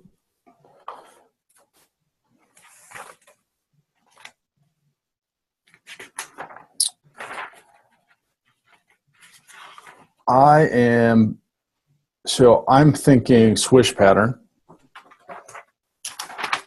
You want to do a swish pattern? Sure. You comfortable doing that? Okay. This is the exact right change that he needs to make with the information. Potentially there could be other things there, but I firmly agree that this is the route to take it. What I'd like to see is even more confidence. Okay, we're going to do the swish pattern. Are you ready? What are we swishing, do you guys think? Swishing, the feeling you get when you make a sales call. I'm going to switch that to like happiness, security, excitement. Exactly. Can you see how that's the right change to make here? Yeah. Because if we're looking at process and what happens, I'm going up and I want to make the call, but I have this feeling here that stops me, it constricts me. Let's transform that to excitement, happiness, security, safety. When that happens, what do you think happens in real life? You look forward to sales calls? Yeah. I mean, if the feeling is when it gets triggered when you're picking up that phone or you're looking at that phone number, then it's, as soon as you look at that phone number, now you're just excited. Like, yep. Ooh, what's going to happen? Yeah. Yeah. Good call, Jude. Thanks.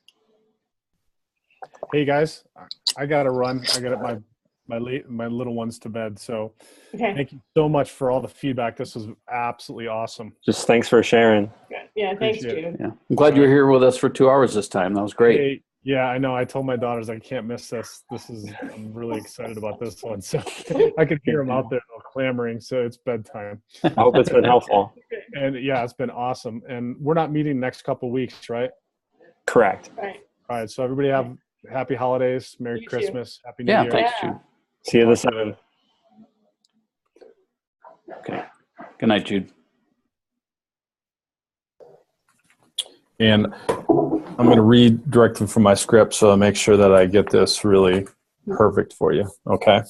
Okay. All right. So just take a couple deep breaths. If you want to close your eyes, you can close your eyes. It's whatever is most comfortable for you. Breathe in deep as far as you can. Hold it at the top for a second or two, and then breathe it out as slowly and cleanly as you can.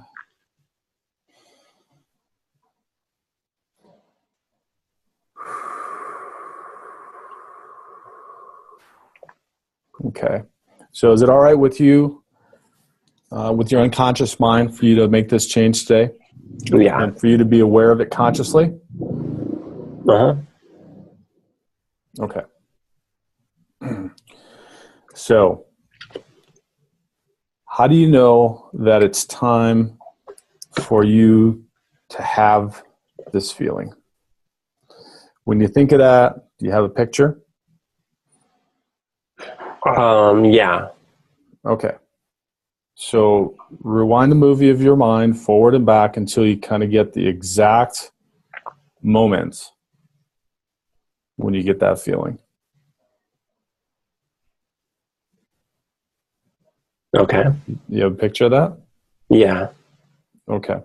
So just save that picture for later, and let's clear the screen, okay? Okay. All right. Now, describe to me again how you'd like to feel or act instead. Happy, secure, and comfortable. Okay. When you think of that, do you have a picture?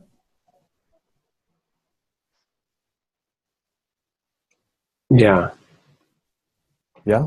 Mm-hmm. Okay. Now float into that picture, into your body, looking through your eyes.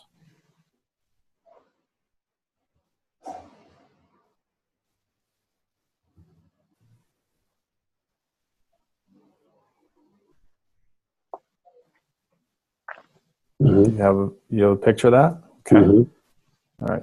Now let's dial that in. Make it as bright as possible. Turn it up, turn it down until you can fully feel yourself in there. Till it's the most intense and the most real for you. Notice the changes in my body. Breathing is a little bit higher. The chest is more erect. Mm-hmm. There's more of a brightness on my face.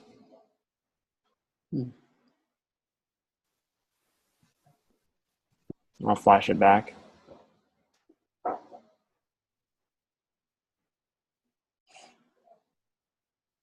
Just notice the difference in body language there.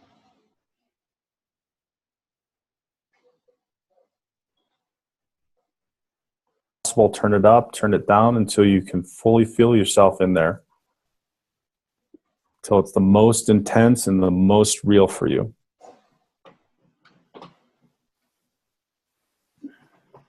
Mm-hmm. Okay, good. Now keeping all those changes float out of the picture so you can see your body in the picture.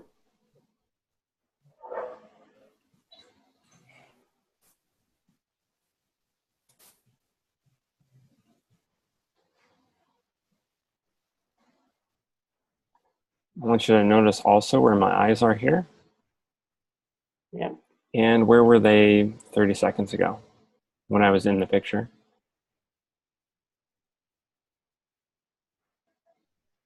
I don't remember. I think they were remembered. I think they were off to your left. Yeah. Okay. Mm-hmm. What does that mean? I guess that means they're associated. Or you've constructed a picture from a time in the past. Yeah, exactly. Yeah. So the difference is I'm up to the left. I'm thinking about a time in my past. I have the picture and I'm in it. I'm associated. Mm-hmm. What Jude then has me do is imagine that I step out of it. Imagine that I look at myself in it. Yeah. Okay.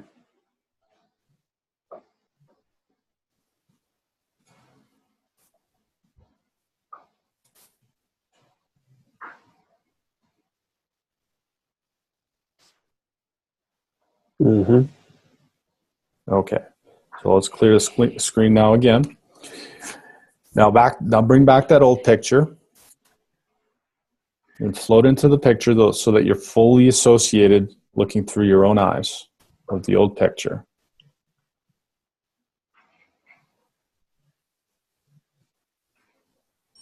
Mm-hmm. All right.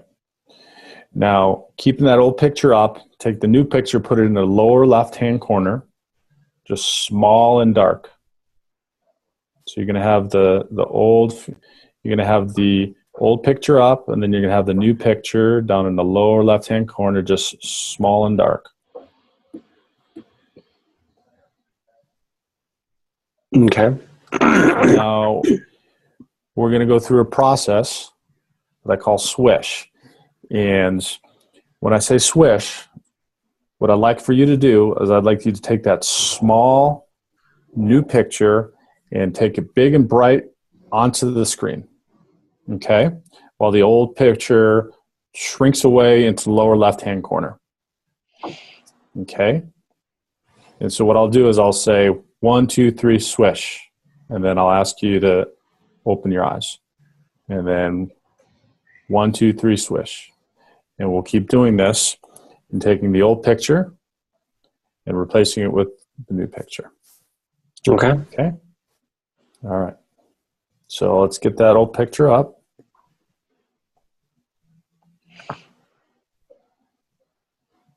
Okay. And put that new picture down in the lower left-hand corner, small and dark.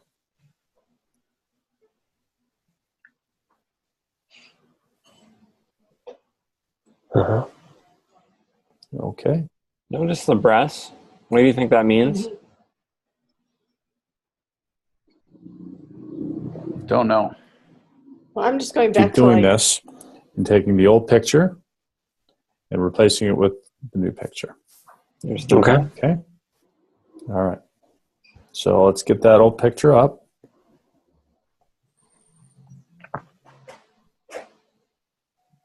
Okay.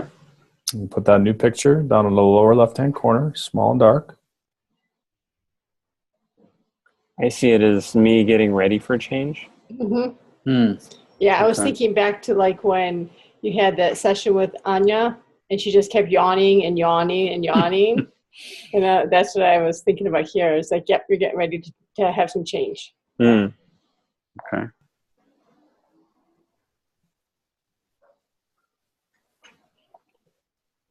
Uh-huh.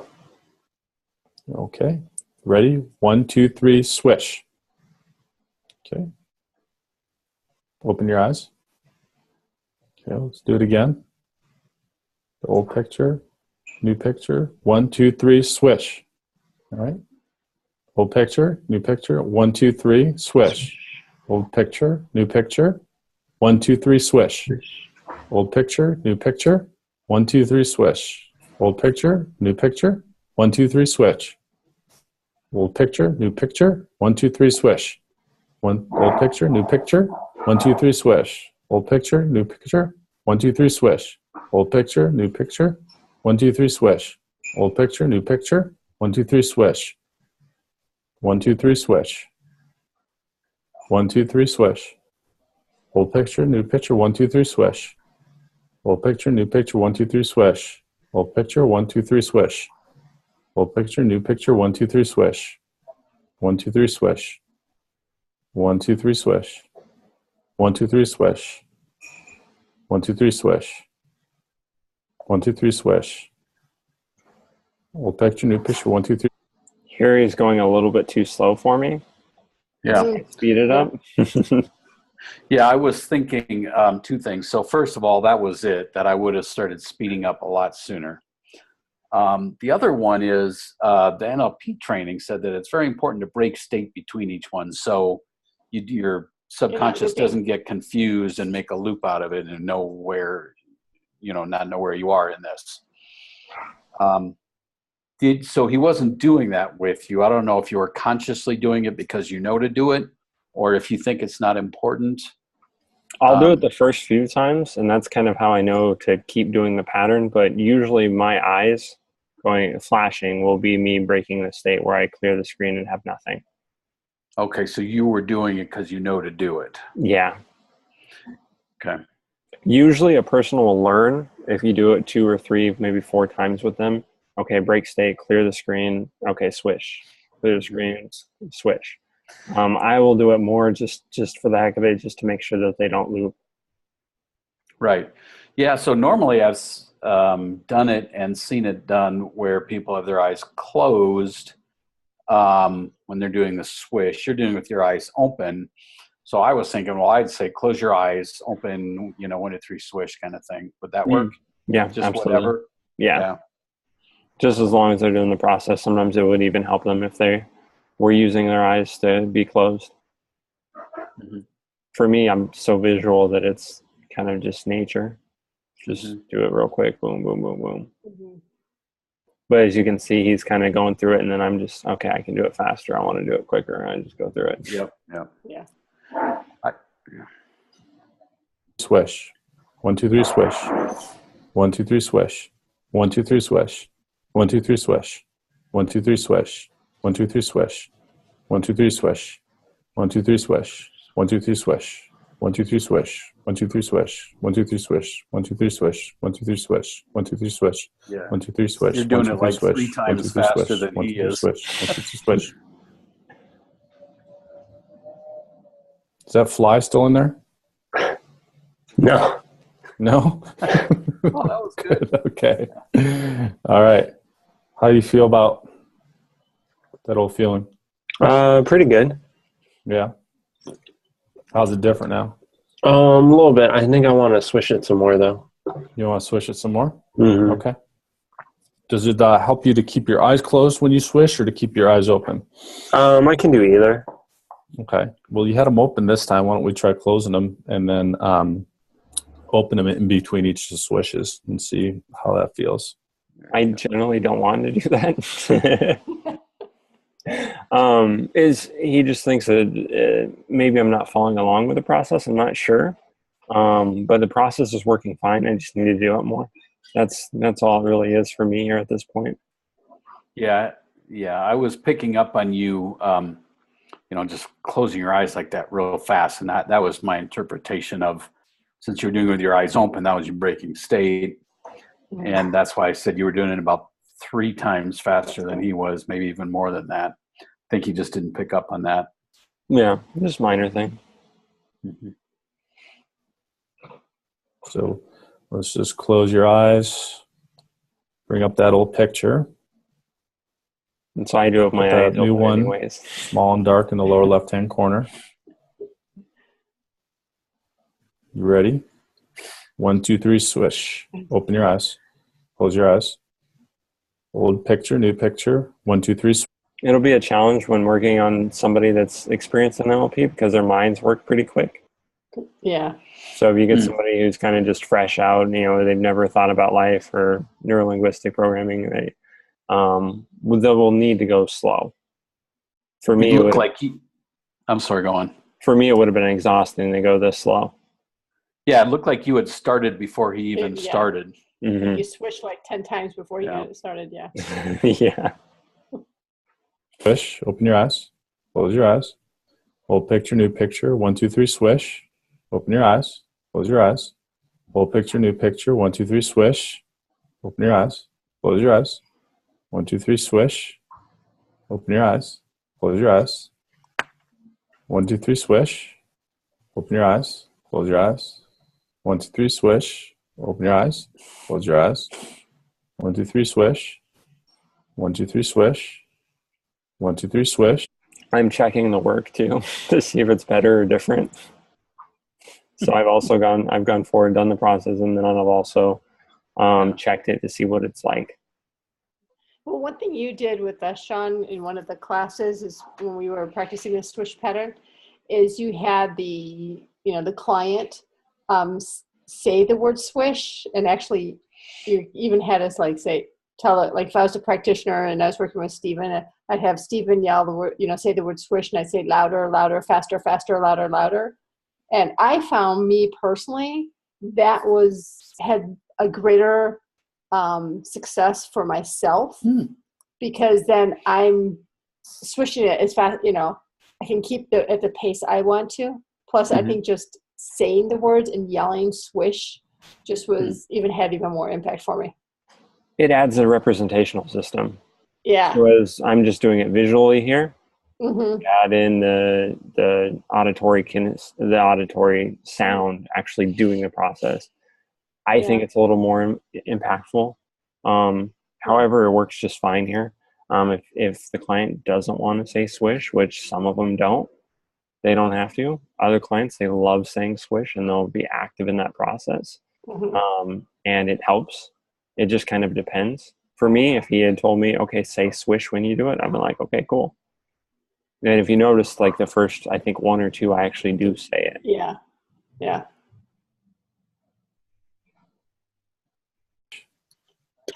1, 2, 3, swish.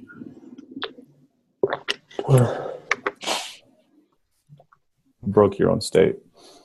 Yeah, I was going quick. I was going a little bit quicker than you were saying. So I just kind of went off on my own there. We want to do it again quicker? That's fine. No, it's all right now. All right. So how do you feel about it now? Really good. Something came up. Okay, go ahead. Something came up where I wanted to use EFT on it, but I can do that later. I forget I'm not sure why I had the urge to do that. Maybe that feeling going back further. But that's not a right feeling. That's MER, not EFT. That's what I was thinking of. What will happen now going forward is that feeling will be significantly less and it'll transform to that comfort and the safety. I can future pace that. I was just going to ask you. Yeah. Okay.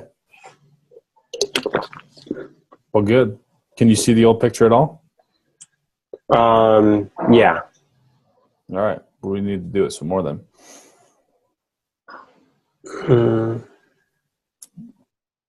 So with the swish, it isn't necessarily the case where the picture is going to disappear. Because what happens after when I actually get into the real life situation? Yeah, the picture is going to be there because that's the trigger. Exactly. It's the feeling that needs to go, that you're really swishing is the feeling.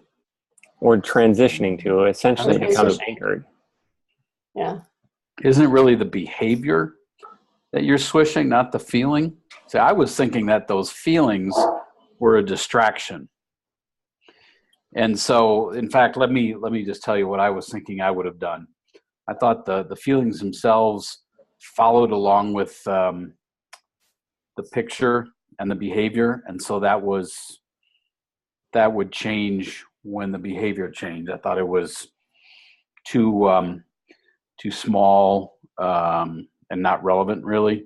So I was thinking, let's reframe what rejection means. You see yourself acting differently there, and then I would probably have swished between.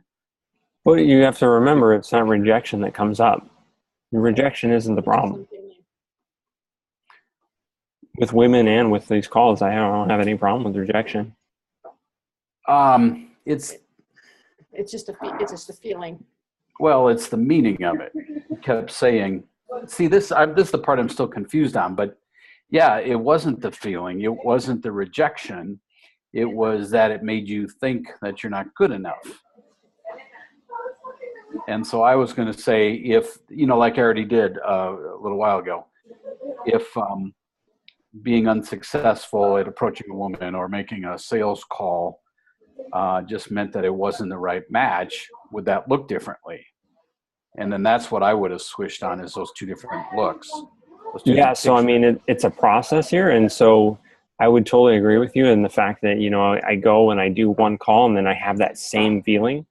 After I finish that call, I have that gray feeling that's spinning, and then it prevents me from making another call. But that's not what's happening. With me, what's happening is before I even get on the phone with somebody, I'm not thinking about what's going to happen after the phone call. I'm thinking about doing the phone call, having the feeling, and going into the phone call. So it would be different if that feeling was the one that comes after the phone call, and that person hanging up, that person talking bad or whatever led to the feeling. But if we're looking at just a process, it's like, okay, I'm thinking about making a call, I get the feeling, and then I make the call, I still have the feeling.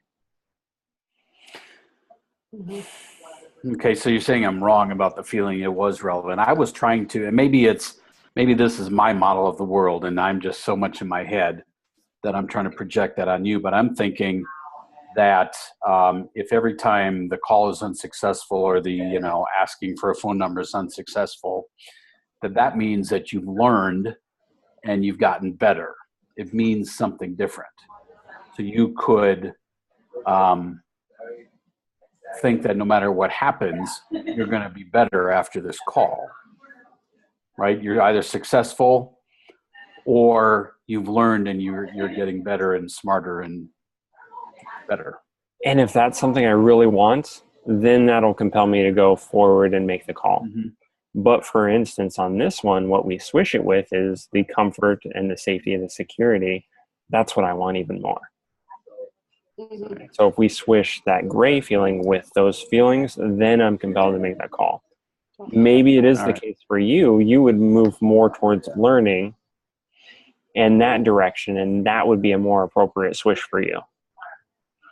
Yeah, I was just thinking about the pictures because you're so visual and you were avoiding the kinesthetic. But I see your point. Okay. Yeah, that was probably just projecting my model of the world too much there. Yeah, and it's just the case for me that, I mean, it really doesn't mean much what they say on there. If I run through that and I play the mental video of it, it's not affecting me to the point where it's giving me this gray feeling that's spinning. And so that's where I see the difference.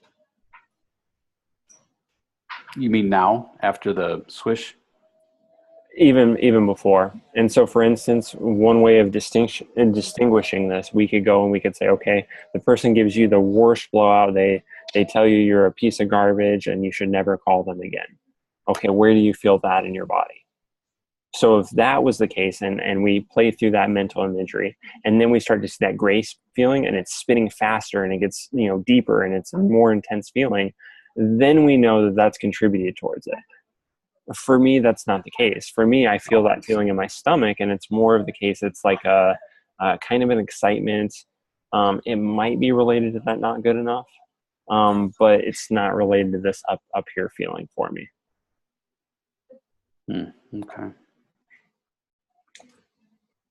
Okay.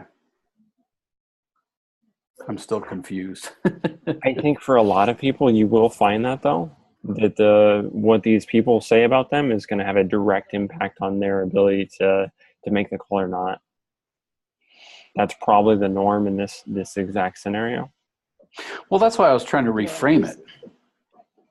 Yeah. But maybe that's just me being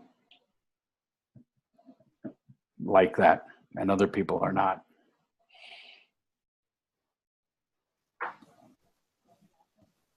Well, it is the case where if we had to, we could destroy it. But I don't know that that's a bad thing or something that we needed to get rid of altogether. So we went back and we asked them, is the picture gone? And we're talking about destroying the image. And so the way I see it, in my map of the world, this belief that this feeling is kind of innate and we need to have it, it doesn't quite work. We can go and we can destroy it. We would do that with a swish. And once we swish the up top picture, we'd have the bottom picture break and crumble and shattered into shards on below it. So it's possible to do that. It's possible to make this feeling go all the way away in doing that. From where I'm standing, it just doesn't make sense to go ahead and do that. I think this feeling is useful to have. Okay.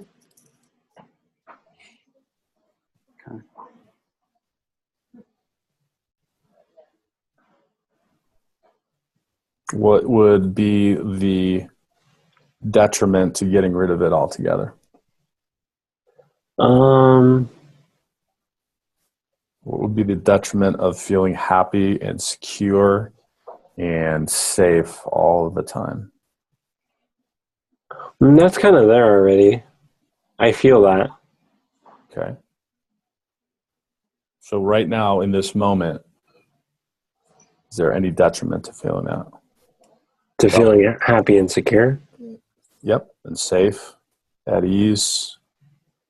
No. Okay. And in the future, is there any detriment to that? No. Okay. Good. Notice also kind of some self-care, touching and stuff. I'm not surprised after a change. Making myself feel safety and security probably. Okay.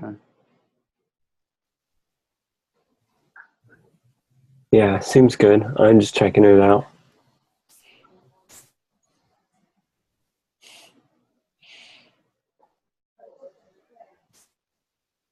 Feel good? Yeah.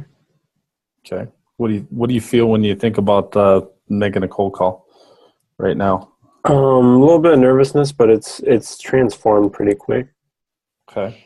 What about if you're to walk outside onto the beach and there's a gorgeous Balinese woman out there? Yeah, I'm pretty confident that wouldn't be a problem. Go chat her up. Yeah. Yeah. We're in a tourist area, so it's all kinds of. Oh, wow. And fantastic. yeah, it's So been you not only have the benefit of all the Balinese, but you got all the other tourists too. Yeah, I never knew I loved Russian girls. I had no idea until I came. Oh, don't even get me started on Russian girls. I'm for whatever reason, I am like a magnet for Russian girls. It's the weirdest thing. It is wow. very weird. Wow. It's so weird that like even like if like I'm doing some online dating app stuff, the Russian women are always. I just had one yesterday that like emailed me on one of the dating apps. I'm like, she's Russian. It's such a weird. There's some weird like I was Russian in another lifetime. I don't know.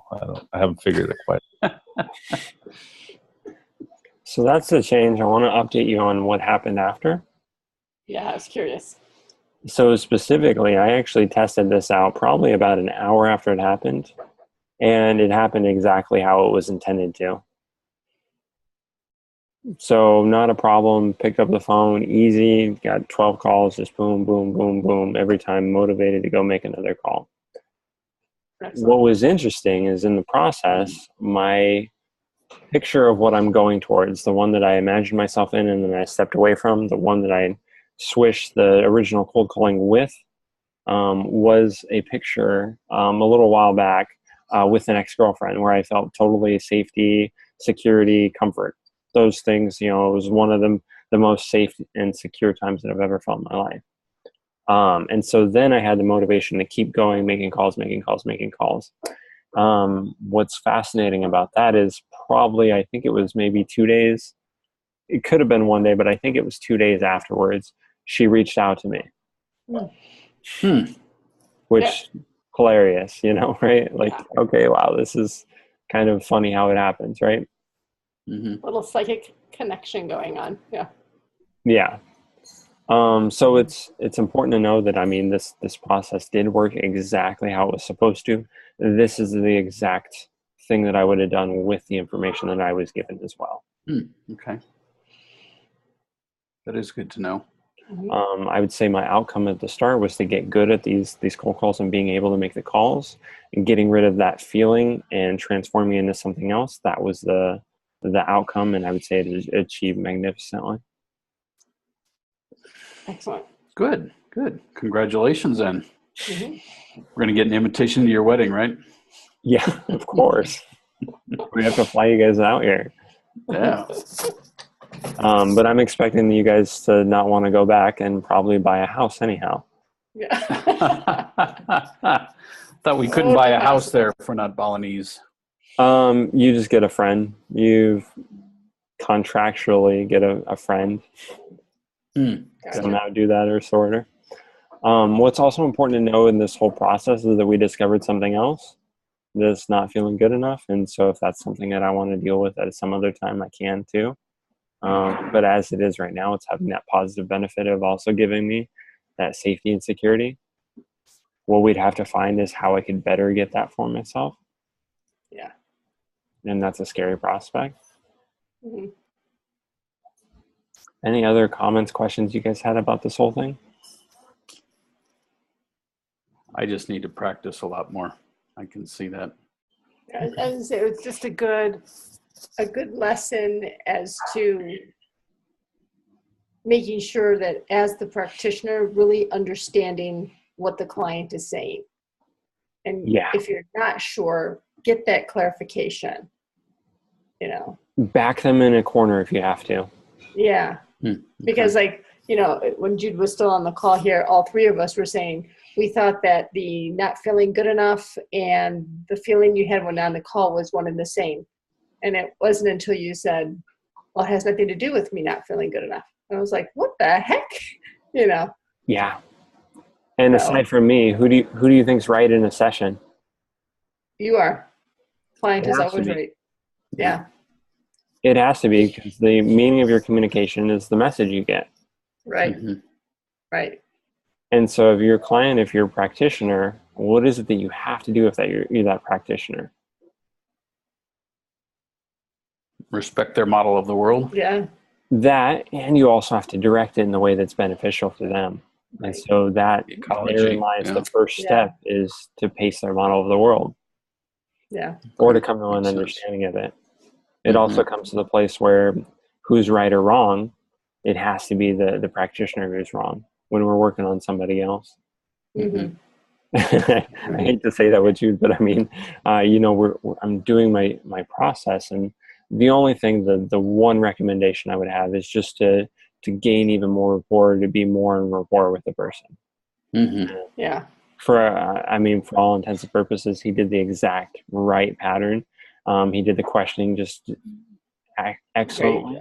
Mm-hmm. And the only recommendation I would have is just match what I'm going through in my model of the world and understand it even better. And obviously it was difficult for you guys to understand. It was a difficult model to understand. Mm-hmm. Yeah. Yeah. Okay. But yeah, thanks to him for really letting us go into that and help me out in that. I'm glad it worked for you. That's cool. Mm-hmm. Yeah. The one thing I would say about the switch pattern, the new thing that I'm doing is I'm saying and I'm setting a time for them to do the switch pattern the next day. I've seen it over and over and over again that the switch pattern will work magnificently the first time that you do it, but it needs to be reinforced that next day. And so they just do the exact same thing with themselves the next day. Yep. And so if I have a client, I'll say, okay, what time is a good time for you to do this tomorrow? Cool. You need to spend 5 minutes apart, and you need to do this tomorrow. Okay. Good deal. Any other comments, questions, anything else you guys got? I know it'll be a good 2 weeks before we see each other again. Yeah, I meant to ask you about that. Just in a general sense, I think I texted you once and didn't get a response. It probably wasn't important though. About the cooking oil? I don't remember what it was about. Might have been. I believe it was that.